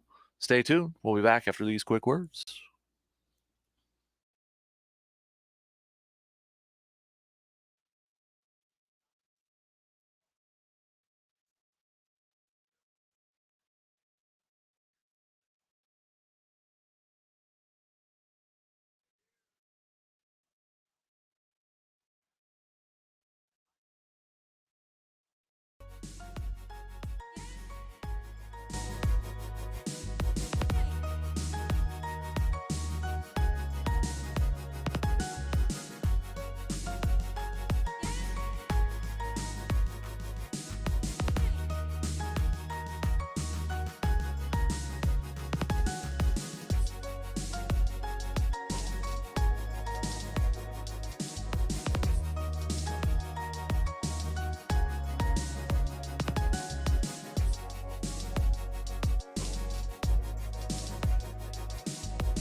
Are you ready to make a real difference in your community? Well, here's your chance with Chippewa Valley Habitat for Humanity, where they believe that everyone deserves a decent place to call home. For decades, Habitat for Humanity has been working tirelessly to build affordable, safe, and sustainable homes for families in need, but they can't do it alone. Picture a world where children have a stable roof over their heads, where families can create lasting memories, and where communities flourish. That's the vision they are working towards. And Chippewa Valley Habitat for Humanity wants you to be a part of it. Whether you are a skilled carpenter or simply have a heart full of goodwill, there's a place for you at Habitat. Join them as a volunteer, donate, or support their mission in any way you can, including shopping at the Restore. Your support means everything, and to the families whose lives you're helping transform. Just visit cvh4h.org or stop by the Restore at 145 North Claremont Avenue in Eau Claire to learn how you can get involved. Also, quick reminder too, with our good friends from Hy-Vee going on now for I think just for a couple more days here. Buy a ham and give a turkey. Midwest Family in Eau Claire will be matching all donations with this too. So here's how it works: just pick up a boneless Hormel Kier 81 ham to purchase at your Eau Claire Hy-Vee. You're going to get a voucher with you from the meat department. Take that voucher to the register, and you ring up the ham and scan the UPC on the voucher, and that turkey will come off at the register, and you'll be able to donate that turkey. If you don't have any use for the turkey, you don't have to donate, but if you don't have any use for it and you want to give it to maybe a family that could use the turkey for Thanksgiving meal, you can do that as well. Or if you just want to donate a turkey, definitely do that. We're going to be there Tuesday from 9 to noon, passing out these turkeys for families who could use a turkey for Thanksgiving. So that's coming up on Tuesday already. We got about 9 minutes to the top of the hour here, Brandon. Badger football, any confidence whatsoever that they can beat Nebraska? Prime time tomorrow night against Nebraska. This is a spot that obviously as Badger fans and just the program in general, we haven't really seen. Yeah. Because the team's been, had spots for it's kind of been, but the effort is. Yeah. And this is and there's some players. The players more so than Luke Fickell have been very candid about this. And I can appreciate that. It was Hunter Wohler saying, this is what I came to Wisconsin for. And, other people just saying, like, basically kind of calling out their teammates saying, like, hey, we're going to find out. Like, yeah. And this is one of those, like, it shouldn't come to this, but I'm very curious just to see what it looks like, because there now is this buzz of like, okay, well, hey, how are you going to react? Like, things are not going well, but there's still time. Mm-hmm. How are you going to react? And I'm fascinated to see how this team, and specifically the players, like how these players hold each other accountable, because they are, because they're saying, hey, you're not hearing specifically like, oh, player X or player Y isn't playing hard, not that kind of stuff, but like, hey, we need more energy, we need more effort. Like, there's no reason for you to come home flat in a home game against, especially in a winnable game against Northwestern. Right. Like, there's no reason for that. Like, especially coming off of a bad loss the week prior. Right. And you're one win away from being bowl eligible. You've got plenty of motivation. I don't consider Nebraska to be a rivalry, but it is in that I think there's a trophy and yada yada. But like, you can still have a successful year in the you win at least one of these games, you get into a bowl game, and I think that extra 2-3 weeks of practice would be very helpful for this team. And in some ways, it also might be helpful too, because if there's players that don't want to be there, that in that time between the end of the regular season and the bowl game, they're probably going to be walking out the door, and that's fine. You see who wants to be there, right? And I'm just fascinated to see how they respond. What does this look like? For the first time, honestly, all year, can this offense show some signs like of being explosive? Because it's just been such a drag, and they've been without some significant people at different points. But it doesn't seem like they've ever clicked on offense. Right. Defense had a bad week last week, but they've played well at times. Like, there's like a change in the first half. It was like leaky, and then the second half they bounced back nicely. But then you look back those last few games against Indiana, they gave them a chance to win. And against Ohio State, they gave them a chance to win. Like, Illinois, the reason they were able to come back is because defense kept them, at bay. And against Iowa, they played well. Like, there's been some hiccups in there, but I think overall the defense has been pretty good. I think the biggest thing is they just need to remember that they have to stay aggressive. Mhm. That's kind of, I think, the thing with Mike Tressel that maybe some people are getting frustrated at is a lot of, kind of rush 3, drop 8. Right. I hate to do this to you, but maybe the Joe Barry approach You're not at wrong, times. man. But You're not wrong. it seems like when this defense has been at its best, it's been aggressive. It's people from different spots. Mhm. It's one of the strengths of the team is its ability of its linebackers, especially its inside linebackers, to get to the quarterback. Let Jung Meta and Jordan Turner and Jake Chaney get after the quarterback. Right. Like, don't just have them sit back in a a drop 8 zone. I saw that too much last year with the Vikings and Ed Downtown. We see what a bit of a different look at things has done for a defense there this year. So, I mean, I am Mhm. very interested to see this because, man, because if they lose, you could go into that Minnesota game with both teams needing a win for bowl eligibility. Because remember, Minnesota plays Ohio State this weekend. Yeah. So that could be 2 5-6 teams needing a win to make a bowl. Like, there's been stuff on the line in Badger Gopher games at the end of the regular season before, conference, title implications. This would be a little bit different, but there would be a little extra sense of urgency for that. Yeah. A little bit, man. But I never. Wow, 5-5 and back-to-back losses to Indiana and right. Northwestern. If you had that on your bingo card, go buy a lottery. If you had if you had that in a parlay somewhere, Yeah. you probably have some cash right now. Yeah, just a little bit. So, But it's hopefully Tanner Mordecai played last week, so that should be good. Braylon Allen tried to give it a go. Maybe another week because I mean just. No offense to Jackson Aker or Katie Akamelli, but they're just younger. They're not quite there yet. They're not at the level of a Braylon Allen. Mhm. And I think they're really missing Ches Malusi because I do think Ches Malusi is honestly the best fit of a running back they have for this offense. Yeah. That speedster, that guy that can make a wiggle and get in open space and run away. Mhm. They just don't really have that right now with those guys. Those younger guys could be that in the future, but they're just not quite there yet. Right. So we'll make some picks with this game right now. Wisconsin 5.5 is the last I saw the line there. So I mean that's still. I don't think there's any Badger fans saying, Over "Oh, easy. under That on one's that easy. one. Yeah. That's easy." Yeah, definitely. And then you got hoops tonight for Badger basketball. You talk about calling out effort. Greg Gard after 3 games calling out the effort of his veterans. Yeah. I mean, hey, if that continues, and I think that was part of the plan from him too, because I think he realizes, guys, there's a stretch here coming up in just a few weeks. We've got Marquette, Michigan State, and Arizona. That's not going to fly when we go up against those. Early struggles can be worked around, but you need to be better by the time you hit that stretch because there's a few games coming up here right now, and even so, next week it's Virginia. Yep. Who maybe isn't the Virginia that won a national title a few years ago, but they're still they're going to be well coached. Yep. Heck, Wisconsin might be the up-tempo team in that matchup, which is saying something. Exactly. But you don't have a lot of time to tinker. Mhm. You have to figure it out. And for some of those, veterans like Tyler Wall, Stephen Crowell, you got to be better. There's just no way around it. Yep. AJ Storr has walked in the door, and he's the best player on the team right now. Mm-hmm. And you got Blackwell, the freshman. Yeah, Blackwell's doing some really good stuff as a freshman. But these veterans, these guys, go off for another year.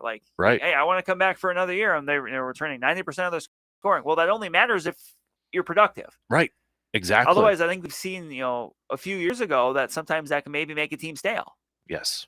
So you just need more. You got Robert Morris tonight, then Virginia. Then it's that tournament. We got Western Illinois coming up on the schedule. So then we'll see what's after that. But yeah, December 2nd, which isn't that far away. What's that? Marquette, and then back-to-back road games at Michigan State, at Arizona. And I know Michigan State right now is 1-2, but look at who they lost to.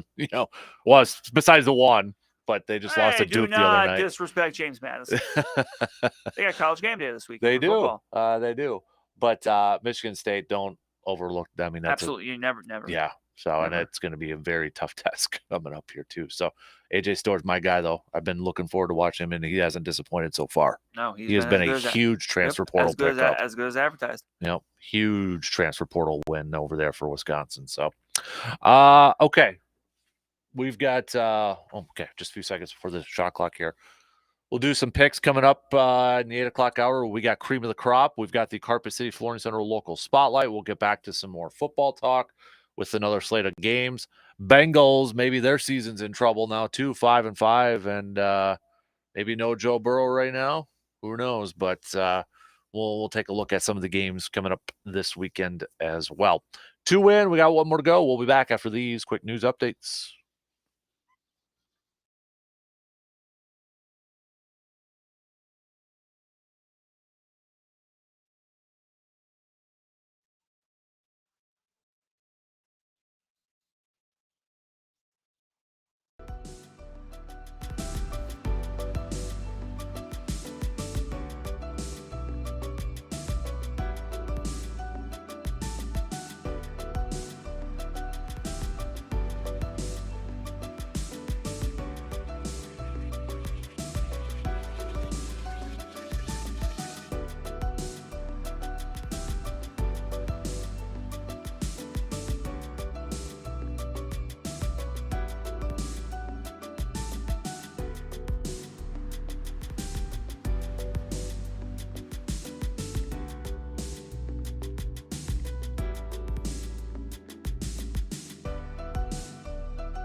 All right, here we go. Final hour kicking off on this Friday morning before the opener.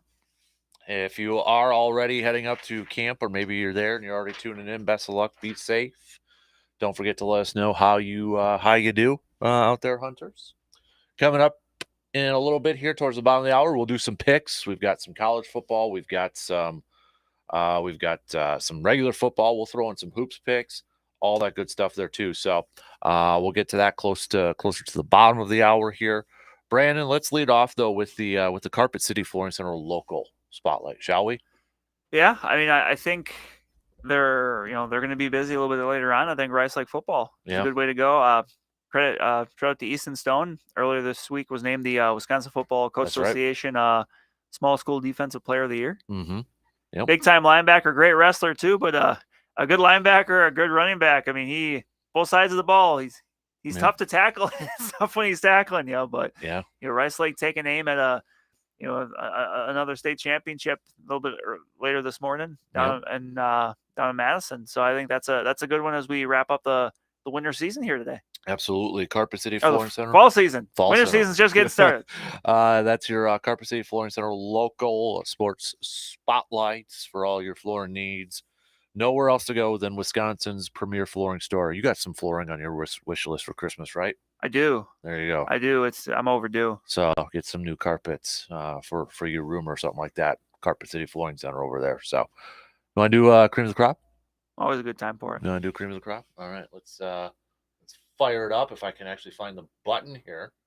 You were able to find it last week on the road. I know.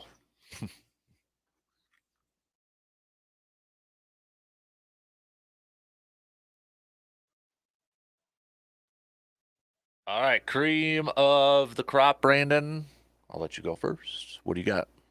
A couple different ones I thought of, but I am actually going to go with Kevin O'Connell because I know, but the last few weeks, obviously, Josh Dobbs mania has swept the world. But the fact that the Vikings are currently 6-4, they were 0-3 at one point, they were 1-4 at one point. They're without, they've run on this win streak. They're on without Justin Jefferson, more recently without Kirk Cousins, without some other people. Like, yes, Josh Dobbs has done a lot of really good things, but I also think you need to give a lot of credit to the head coach that's putting him in a position to succeed. Mm-hmm. And at the start of the year, I think we both agreed that this could be a Vikings team that had a worse record than last year, but maybe be better. Mm-hmm. And I think that's the case right now. The defense has a lot to do with that, but this is a team I think that right now really kind of, they believe in each other and they're playing for their head coach. Like, he's got a really good read on that locker room, which is so important. Mm-hmm. And I just think right now is a kind of a good time to shine a light on what Kevin O'Connell's been doing. Where if this continues for the Vikings, I mean, he's in that conversation for Coach of the Year. Yeah. D'Amico Ryans gets my vote though. Yeah, no, that's fair. That's why I say he's in the conversation. I am gonna go. I'll be in football, but I am going with somebody by the name of Lorenz Plattner. I thought you might go that way. That's why I did not. I hope I pronounced his name correctly, but he is the kicker from Stratford. Let's just hear a little bit from his interview with Carly Marotta after the game, after hitting the game-winning field goal for Stratford yesterday. Yeah, Lawrence if it's going to work. From Germany to America, he said he played 5 years.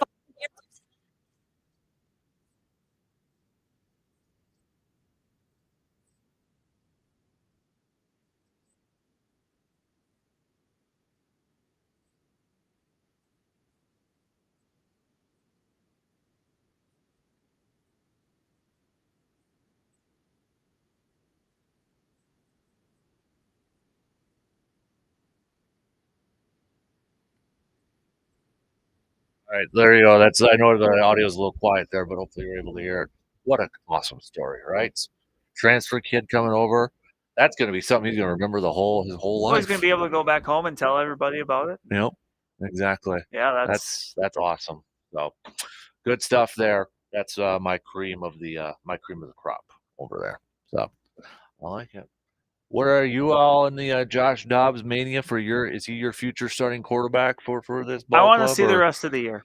Well, he's only good for a couple more games, I think, and then he kind of, wears off a little bit, just saying, Hopefully by that time he's got more back around him that'll help him make up for that. But I mean, he's done all you can ask here early on. Mm-hmm. And they're in the middle of a stretch of a lot of winnable games. Like that's helped. They're, New Orleans is a solid team, especially defensively. But they're they're winning the games they should. Mm-hmm. So, right now I would like to see the rest of the year before I, reserve judgment on an opinion like that. But, No, the fact I'm asking you now to make a hot take. this is sports media. You need an answer now. Oh man. So yeah. It's like, hey, the whole narrative about Dak Prescott right now too is MVP. Right. Yeah. Yeah. I'd vote for CJ Stroud over Dak Prescott for me personally. I'm not a big fan of Dak right now. I went against him in a fantasy league last week, and it kind of messed me up. So I'm not too happy. He could have waited another week. Yeah. Leave the Giants alone, Dallas. Well, I mean, yeah, especially when you got the kid making his first start, Come his on. family's in. Thanks, McCarthy, for ruining it for a kid over there. What a bummer. Crying out loud. Jeez Louise over there. But Joe Burrow, Cincinnati, though, you got to imagine is like, I don't know. They got to be considered. That's one of my Super Bowl picks. What's up with quarterbacks in Ohio right now? Yeah, right.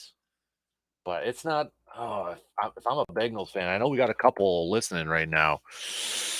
I'd be a little nervous. Oh yeah. You got Steelers coming up, which on the 26th is like, okay, it's still, but Steelers 6-3, got to give them credit. Yes, they're a bit like the Vikings last year. Yeah, where the one win or one possession wins. Yeah, and one score wins. But and kind of maybe not the best point differential, but they're making it work. And look, no one's gonna question Mike Tomlin as a coach. Right. But you look at the schedule for the Bengals coming up. So you got Steelers, Jaguars, Colts, Vikings, Steelers, Chiefs, Browns. Not easy. I don't think they get in. And that's a Super Bowl pick. It is. And it was for me, I'll be honest. Bengals and Bills right now, both. And to me, I think the Bills are panicking. Yep. They're panicking. Like I don't think you need to fire Ken Dorsey. No, because you're not firing him if they miss that, which they did, but if they don't have the 12 players on the field, right. You're not firing it's him. not his fault that Josh Allen's throwing interceptions. Right. Like, no, I didn't. To me, that kind of felt like a coach hitting the panic button. Mm-hmm. Like, I got to do something. Well, you don't have to. No, you don't necessarily need the fall guy I mean, the fall guy should probably be you. Right. So, yeah, I would say, the more disappointing one to me is Buffalo. That seems like it's more widespread on the team, whereas the Bengals, it's just like the quarterback's hurt. Right. That happens. Like, mm-hmm.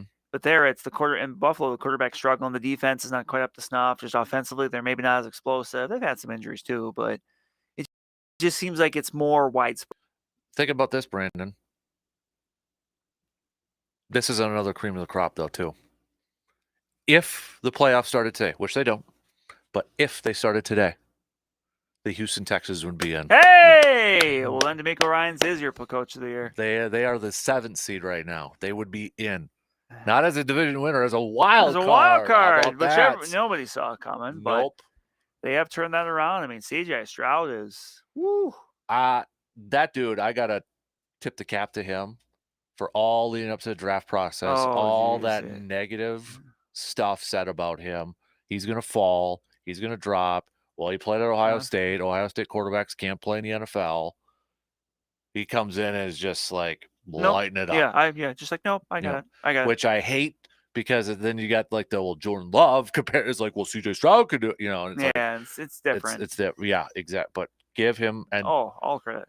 Texans going up against the Cardinals this week. It's a winnable game. That's a winnable game. And he's doing it with it's not like the receivers you have are young, and I'm sure they're talented, but it's not like he's doing it with a bunch of premier veteran guys everybody knows. Right. Tank Dell, Nico Collins, mm-hmm.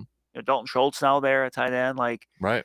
It's not like he's being propped up by elite options. It's kind of they're kind of both raising each other up. Honestly, Brandon, I'm looking at their schedule. They could make a run at the Jags. I don't know about run at the Jags, but maybe getting a spot because here they got Cardinals. I'll tell you right now, I'm picking the Texans. Then they're Jaguars. I'll have the Jaguars win that one. Mm-hmm. Broncos. Yeah, possible. At Jets. Yeah. At Titans. Yeah. Browns, now quarterback situation. We'll see, yeah, I know they got a really good defense. Yeah. Yeah. Titans again. Then they finish up with the Colts. Yeah, it's possible. Texans might make the postseason, man. They want their spot in the first game on Saturday back. Yes. They want that 3:00 Saturday afternoon game against, I would like the Jaguars. Like, well, who it'd be the 2 seed. If 2 seed, which currently right now is Baltimore. oh yeah, But that's a yeah. Yep. That's a Saturday. That's like a 3:30 afternoon game on NBC if I've ever heard it. Jacksonville is a 3 seed right now currently, and then Miami's the 4. So, but yeah, just slate them in for that Saturday afternoon game. The Texans over there too, unless somehow the Raiders can make a run, then it would definitely be a Texans. You know what we and do? Raiders one. We get the Texans to make a run. Somehow is there a way we can get Jaguars Raiders? Ooh, hey, it could be. I mean, Raiders won their last 2, man. They are 5. Like after their game, someone had posted both the Raiders and the Bills are 500. Like that doesn't seem right, but it is. No. Yeah, Raiders got Dolphins, Chiefs, Vikings, Chargers, Chiefs, Colts, Oh, Broncos. So well. Good luck, Antonio Pierce. I'm looking. Okay, so the NFC. I mean, I don't think there's really, honestly, so far. I'm just thinking about my predictions. I've only got one team missing from my. So everything's kind of going the way I first. I gotta go back and look at mine because I got them on my phone. So let's see. I mean, I had Philly in there, Detroit. I had in there, San Fran. No, I had Detroit in there. San Fran, New Orleans, I had in there. Dallas, I had in there. The only one I did not have, I was not buying Seattle.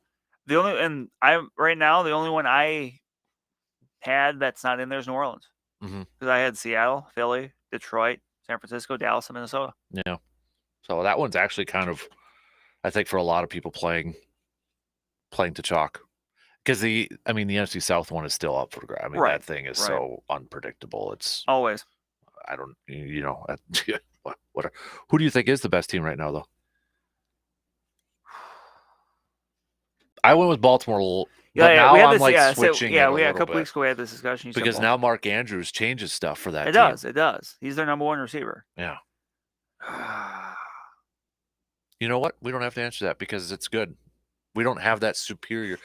Philly's got 1 loss, so I don't want to take anything away from them. But we got that big game with Philly and Kansas City this weekend. Right. And the thing with Philly, too, is like they're not firing on all cylinders, but you mentioned they got 1 loss. They're not firing on all cylinders. I think if they now go into Kansas City and beat the Chiefs, like, how can you not say them? Right. So I had this conversation yesterday, Brandon, and I want to ask you because you went through it last year with your defensive coordinator, and you just kind of mentioned it. Packers fans are going through it right now with their defensive coordinator. If you were a defensive coordinator, because I feel like, and once in a while, you'll have your wild cards who are just, everybody wants a solid defense all around. You want the number 1 pass defense. You want the number 1 run defense. You want your defense to be number 1 in turnovers. Right. Rarely does that happen. Once in a while, you have a team that's usually top 5, top 10, a lot of categories. Baltimore's kind of like that this year. But I was looking at some of the stuff yesterday, Brandon, just kind of looking at some of the rankings and looking at teams that are like, okay, really top up there. And then, because I'll say this, Bengals defense coordinator Lou has been getting talked about head coaching again, like last year, head coaching opportunity. They're the worst in explosive plays allowed. But they're number 1 in turnovers. At least they were heading into the game yesterday. Yeah. Number 1 in turnovers, dead last in allowing explosive plays. Basically, a big play's coming. You just don't know what team. Right. And Philly, you hear about Philly with defense, right? Really good at stopping the run. One of the worst at pass defense. So I'll ask you this.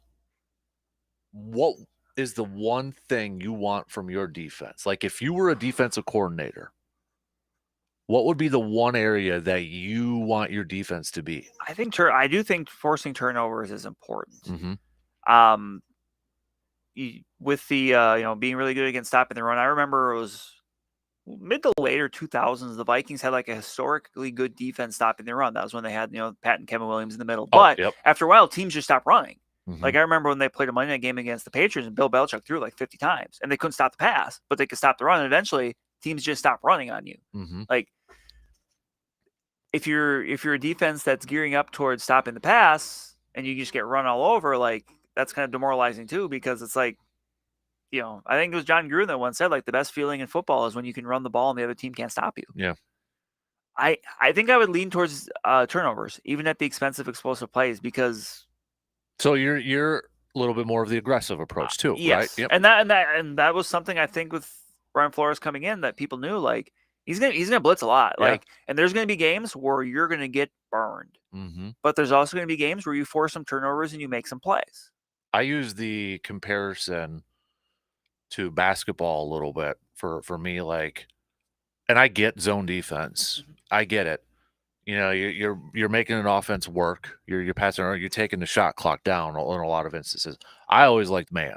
I sucked at man personally, but I always liked the aggressive man. Now, you could get burned with a quick basket. Somebody can get by Yeah, you. quick That sort of backdoor stuff. cut, Yep. easy layup. And that's kind of where it's the same with football, where I feel like Joe Barry right now is like that basketball zone, keeping everything in front. And and that's what last year was like with the Vikings and Right. Dontel. They, coming from that Vic Fangio school of, we're going to rush 4, we're going to drop 7, we're going to make you go 12 plays to get down the field. Mm-hmm. But teams were able to do it because there wasn't a lot of variation. Teams knew that's what it was going to be, and they were able to dink and dunk their way down the field. You got to have your 4 up front have got to be consistently winning. Excellent. Yeah. Yeah. You can do that if you're the 49ers. Right. And you got Nick Bosa, now you've got Chase Young, and you've got, interior rushers. Like, if Right. you've got a great front 4, yeah, absolutely. You can do that. You can Mhm. rush 4, drop 7. Mm-hmm. It's a privilege, and then it's a luxury. But not everyone has that luxury. Mm-hmm. Which Yeah. makes the Chargers a little bit interesting too, that they're dead last in passing defense, and they've got Bosa and Khalil Mack Right. over there. But I think it's got to be that collective unit Yes. up front there too. Yeah. Over there. But You can scheme to help slow down one person. Right. But when you've got multiple really good pass rushers, it's tough. because I know Vic Fangio, I think it was like when he was with Chicago and such, you always heard it. He's a corners guy, wants his corners, like, makes sense, right? Yeah. Because he's, that's his style. He wants those shutdown corners. Yeah. And that's where I thought, and they've gotten better. But, when you got Xavier Howard and Jalen Ramsey over there in Miami, and then you pair Bradley Chubb with them, like, oh boy, but Yeah. it's taken a little bit. It's taken a bit. I mean, Ramsey just got back Right. pretty recently. So, Mm-hmm. Yeah. That's where, like, I look at this game with the Packers and Chargers, Brandon. Mhm. And I'll tell you, I'm picking Chargers. I know people are like, oh, can the Packers get in a shootout and that sort of stuff. I look at this as like a game where, okay, Joe Barry's not going to change his defense. It's just not going to happen, especially for this game. It's going to be a long, sustaining drive, and it's a double-edged sword here because, okay, you're forcing them. Keenan Allen's going to play probably, and you got Austin Eckler. I feel like Austin Eckler's going to. It's been a long time since Austin Eckler exploded, since week 1. He's going to explode. That's his last 100-yard rushing game was week 1 against the Dolphins. I feel like he's going to go out after what we watched what the Steelers did. I feel like the Chargers are going to try to emulate the success Jalen Warren had. Yeah. I think Austin Eckler is just like an enhanced version of what Jalen Warren is right Yeah. now. I feel like the Chargers are going to take what's in, Justin Herbert. All right. They're going to go that 10, 11, 12 plays. And then once they get to the red zone, they're the number 1 or number 2 team in the entire NFL in red zone percentage for touchdowns. And in the last 3 games, they've been 100% coming away with a touchdown. The Chargers. Every time they've gotten like in the the red Packers zone. in 2020. Right? Normal season average, 75%. So 3 out of 4 times when they get in the red zone, they're getting a touchdown. So to me, that's worse than for Green Bay because, okay, you're making them go that length of the field. And you're like, okay, we're going to hold them to a field goal here. Not the Chargers because they come away with touchdowns. So you're draining that clock. They're coming away with touchdowns. That puts more pressure on your offense to not go 3-0 because then you got to send the defense out there. Okay, you're going to change it. You're going to be a little bit more aggressive. Cool, great. But then you got to get into a shootout, which I don't think this Packers offense can do. Right. So, and I know the Chargers defense is awful, but you know what? Denver's defense was awful too when they played Green Bay, and they couldn't do anything against them. I just feel like this is the style of defense that the Packers have is a bad fit with this Chargers, which is interesting because Brandon Staley's from the Rams, but he's a Vic Fangio disciple too. That's where he mostly learned his craft from. Mm-hmm.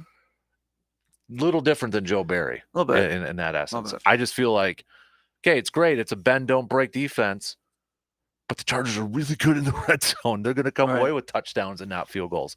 And Green Bay, by comparison, they're not bad defensively. They're 10th, I think, in red zone, but offensive comparison, one of the worst in red zone. So I don't have a good feeling with this game. I don't. I guess we could do picks. So Are you going to be watching in the stands or watching from the stand, I should say? You know what? This might be very telling in this aspect. I was always a person that would leave the woods early to watch the game. Last year was perfect because last year they played Thursday before the opener. They lost to Tennessee, which I believe is probably the 1-year anniversary of Man Cave Light release, because that was also the Man Cave Light. Oh, yeah. It is the date. I'm glad. Yeah, look at that. 1-year anniversary. How about that, Man Cave Light? So they played that Thursday, lost to the Titans. Yep. So I was like, hey, I don't have to leave the woods early and all that. So, but I've always been one that leaves. I don't think I'm going to this year. Just going to watch on the phone. Yeah. Yep. I don't have faith in this one. I don't have any faith. I've maybe I'm just, I don't know. I feel like it's going to almost be a blowout, Brandon. I don't think it's going to be a blowout, but I don't back out. I'm going to pick the Chargers too. I mean, throw it out there right now, but I don't feel good. So we'll take a quick break, and we'll be back with some picks coming up after these quick words.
Let me tell you that.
Okay, we should probably go here.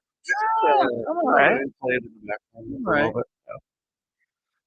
Yeah. I always listen to the number 2 one. That's my tradition, not Because not they the say first Medford. one. They say Medford in that CD. So, nope, absolutely. No, already got that listened to. Escanaba watched. Not going to get a deer though. I've got no confidence whatsoever that I'm Boy, going to you're get just a anything. Debbie Downer today. Yeah, Packers aren't going to Packers aren't gonna win. win. No deer. Maybe I I don't know. picked Nebraska coming up Maybe you here. pick corn. Maybe Brandon. Maybe. Shall we do it? Shall we do some picks here quick?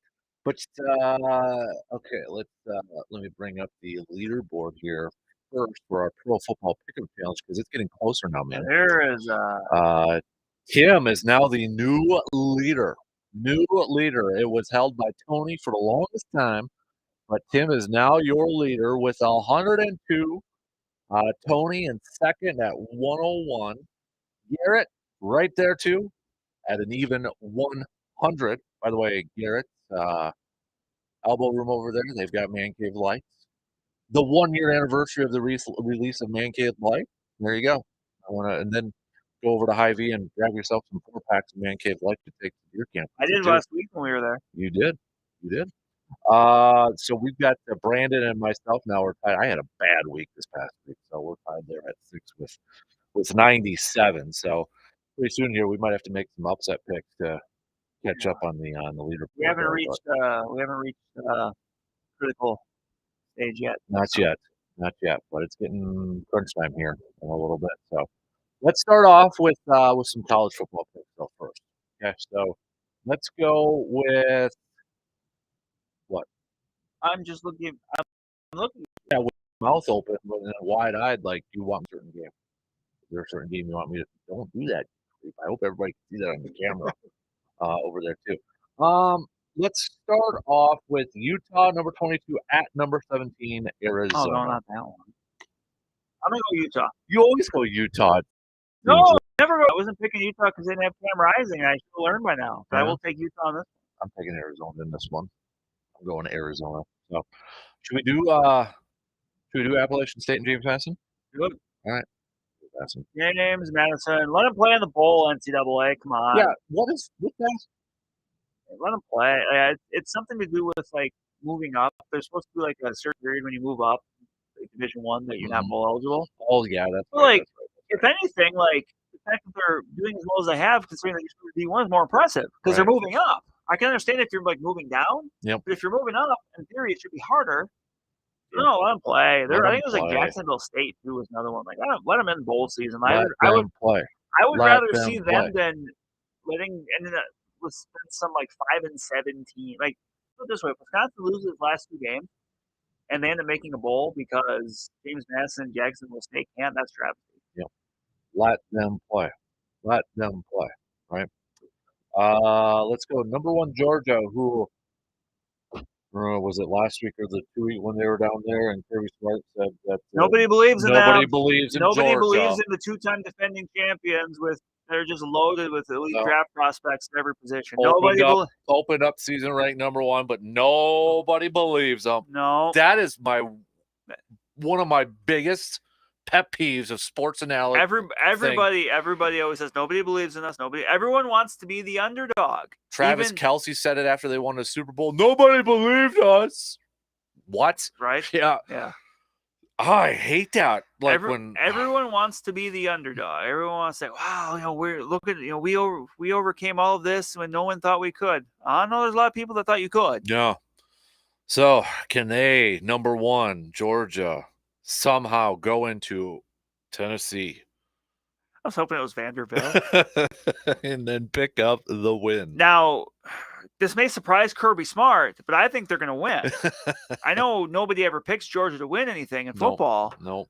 But I'm going to go with the Bulldogs. All right, okay. I mean, do we have to do a line on this one too, just to play it safe? I mean, right now, Georgia's 10. I'll take Georgia, and I'll take it. I can see them winning by like 13. Yeah. It's going to be a like two-score win. 27-14 or 27-13 kind of game. That's close, though, man. It is. It's close. It's a good line. Let's go with, you know what? I'll do this one. Number 20, North Carolina at Clemson. Dabo was pretty non-committal when he was asked about Texas A&M. Yeah. I'm going to take North Carolina.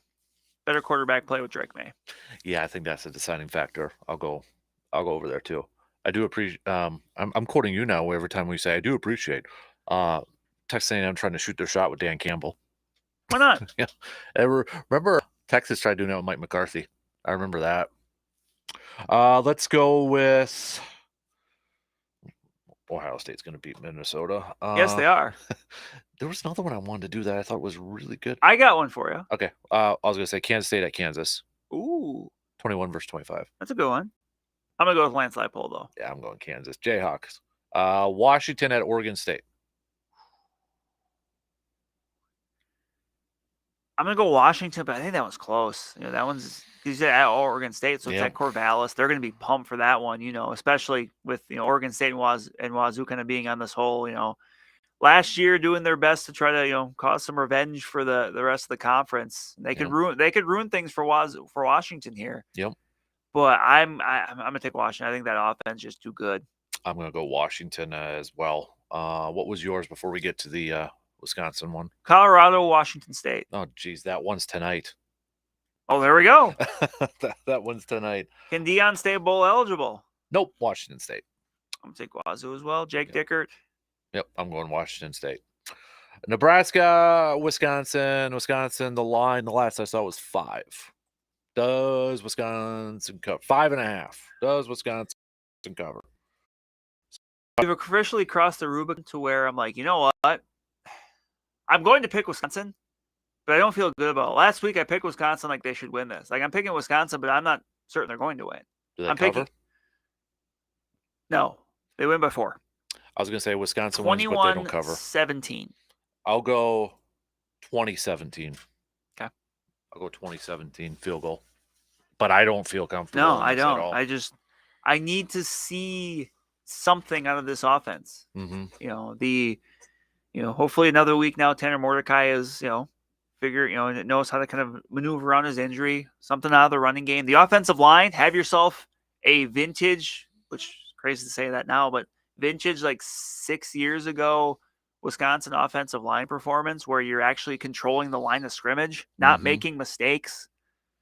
Like, defense, have a couple big plays. Yeah. Like,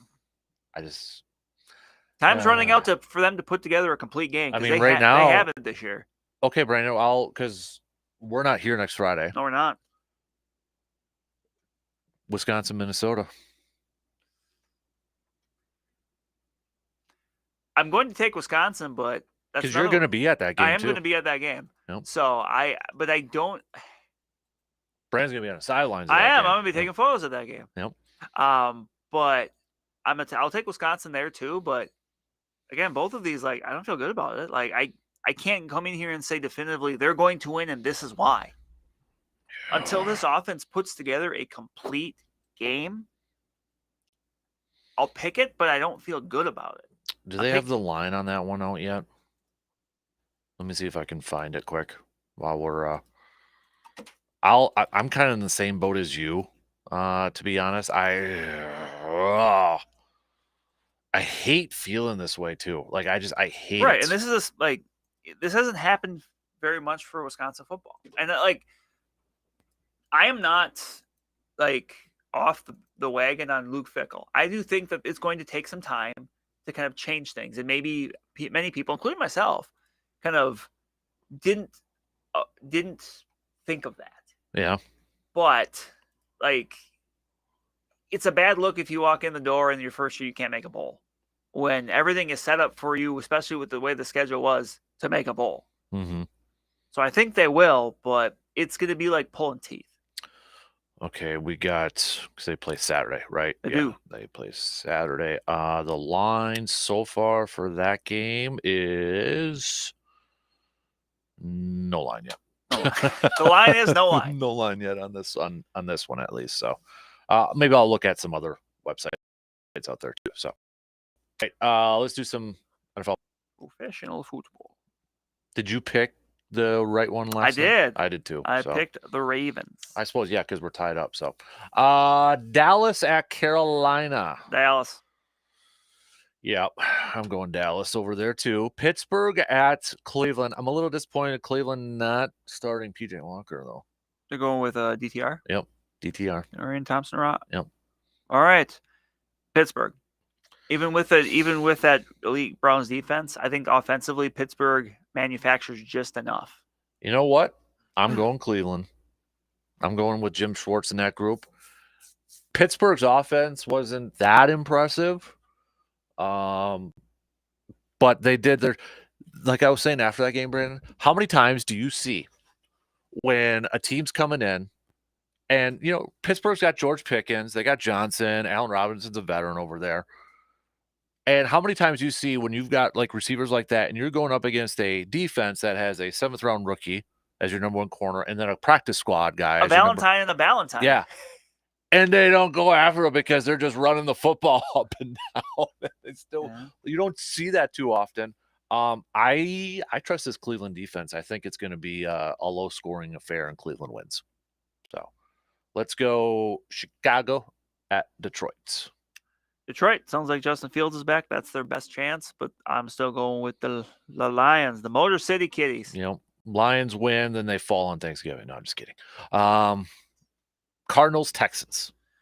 Texans, man, this game looks a little bit different than we thought it would have at the start of the year. This was kind of like Tank Bowl at first, but not anymore. Nope. I mean, CJ Stroud MVP. I'm going Texans. Let's go Titans, Jaguars. Jaguars too. Raiders, Dolphins too. Giants, Commanders. I spent a pretty penny in a fantasy league to pick up the Commanders defense this week, so because they have the Saints on a bye. So I'm going to go Commanders, and hopefully they make life tough on Mr. DeVito. Before the game last night, leading the league in passing yards, Sam Howell. How about that, baby? Yeah. I'm going to bring that up just because I don't know if you know the top 5. I was having some fun with this on Wednesday. No. Let me see if I can. I don't know how much it changed with Lamar last night. And okay, it didn't really change. Your number 1 passing leader in yards, Sam Howell. Number 2, CJ Stroud. Just like everyone thought. Number 3, Tua. Number 4, Josh Allen. Yep. And then number 5, Jared Goff. Hey. How about that? Let's go. Where are we at with this one? Yeah, I'm going Washington too. So Tampa Bay at San Fran. San Francisco. Yeah, 49ers dominate that game, I feel like. Jets at Buffalo. I think Buffalo bounces back. You lose to the Jets for the second time without Aaron Rodgers, you are in trouble. Yeah. Well, you're already in trouble, but yeah. Kiss your season goodbye. Buffalo wins in a must-win. Seattle at the Rams. Matthew Stafford sounds like he'll be back. Sea Chickens. Yep, I'm going Seattle too. Let's go Vikings at Denver. Denver. Me too. How about that? I think the Vikings are in a stretch where I think they're going to win a lot of games. They got 3 before the bye week. I think they win 2 or 3, but I think this is the one they lose. Denver's, give credit, they're playing better. They're playing better. That defense is turning around for Vance Joseph. I just think, I think they do. The defense does just enough. Josh Dobbs has at times had trouble with turnovers. Maybe this is a game where he just has a couple picks, and it's a 24-20 kind of game. I'm saving the Monday game for our last one because that might be one of the better games of the season because we're both picking Chargers over the Packers, right? Correct. All right. So Philly at Kansas City, the Kelsey Bowl. I love how now it's the Kelsey Bowl and no mention of Andy Reid anymore. No, that's just That was like the Super Bowl last year. You barely heard about, Andy Reid going up against his former team. But did I see correctly? This may be the first time that Taylor Swift's parents meet the Kelsey parents.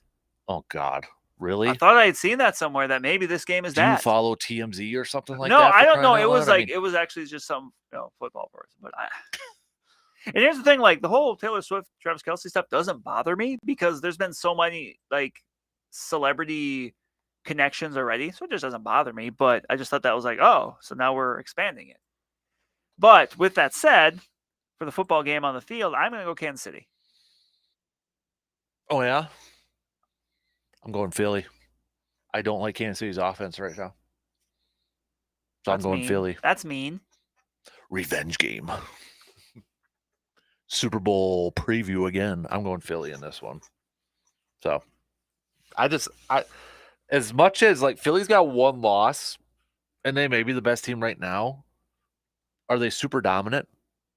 I don't think they're super dominant. I do approve. God dang it! Now, Brandon, I'm quoting you when every time I say I appreciate, but I do like the fact too that both these teams are both coming off buys. That's kind of cool. Yeah, they're going to be coming in. Yeah, like they're coming in similar spots. Yeah, they had the extra time to prepare for you. It's kind of like the Super Bowl again, Brandon. Oh, bet, yeah. Where they got the week off and they're preparing for each other, and it's a Monday night too. So, I think this could be a good game though. Oh yeah, I will say this: the Chiefs' defense, and this is probably more frustrating for me because I'm a Packers fan. How the heck are they so solid? I've never been a big Steve Spagnuolo guy. You look at their defense. Can anybody name somebody besides Chandler Jones? McDuffie, yes. Yeah, I was saying McDuffie was one I was going to say. Over there. But they're a young group too. Right. And they just play aggressive and they fly around. Oh, hey, Leo Chanel, Pride of Grantsburg. That too. I'll throw another bottle cap there. Yeah, I mean. Why can't that be? Why can't we do stuff like that? Why can't you be aggressive? Be aggressive. I just thought of the Jock Jam CD. Yeah. Not just like the generic, cheerleader cheer. That will be one too, but I played it in my mind. Don't worry, I had it beat. You got Dan Patrick talking in your head right now. Yep. Not just coming up at the top of the hour. Simply in fuego. Right? Yeah, I know it. All right, let's take our final break here and wrap some things up. What are you doing? That's me using hand signs to wrap it up. Oh, okay. Because we're on TV too, right? You're like a producer. I sometimes forget about that. But I mean, I don't do anything.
Wrapping things up here. Quick notes. We won't be in on Monday.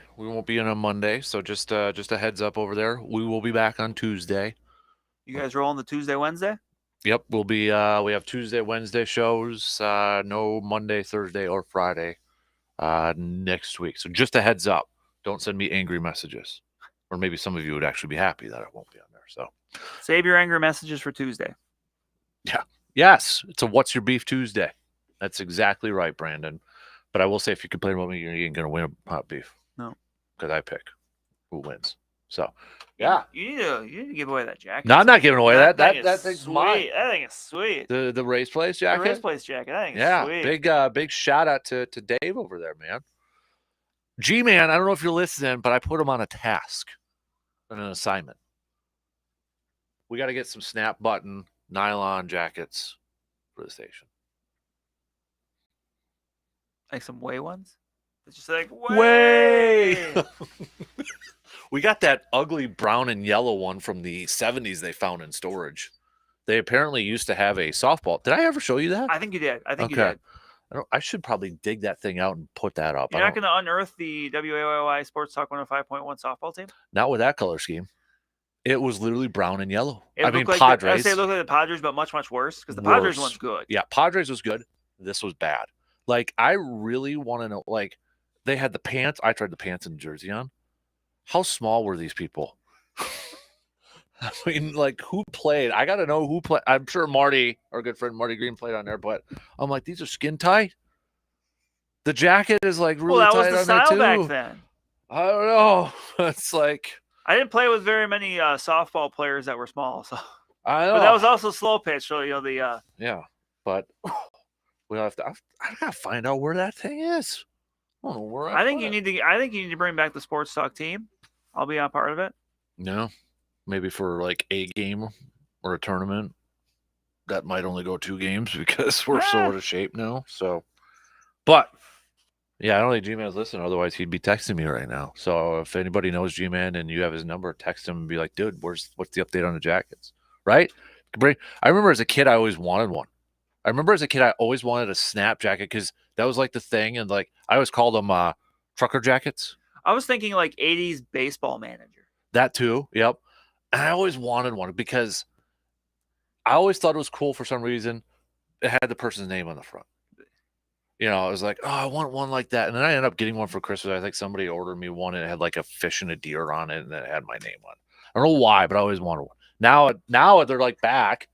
You know, the starter ones and all that stuff. So what are you laughing at? I'll tell you off air. It's an inside joke for me, and I don't feel like explaining it to other people, but I think you'll understand it more. But we need to get some snap button jackets. Like, I thought about like Letterman ones, but those are only like, you can only wear them in the winter. So we might have to make the letter with like a big S for sports talk. Yeah, or W for way. Maybe some podcast jackets on there. Yeah. Man Cave Light. Yeah. The jacket. Yeah. We got to get some swag. Swag it up. Okay. So, again, we won't be here Monday and won't be here Thursday, Friday. Thursday, Thanksgiving, Friday. Our offices are closed and I'll be hunting again. Unless I just want $1, okay? I've been in a rut. I see it. Yeah. Play on words there. I need something with antlers. Just saying, I need to get something. It's been a few years, so I'm getting crabby about it, Brandon. Getting crabby. I want one. Just want one. I'd like a nice one. I want to do a European mount on it. Do you know what that is? I have a kind of a guess. The skull. Yeah. Yeah. That's what I'm like, because I can see like 2 mounts in my head. I'm like, I don't know what the names are, but I know what they look like. Mm-hmm. So, was in the big city of Bellinger?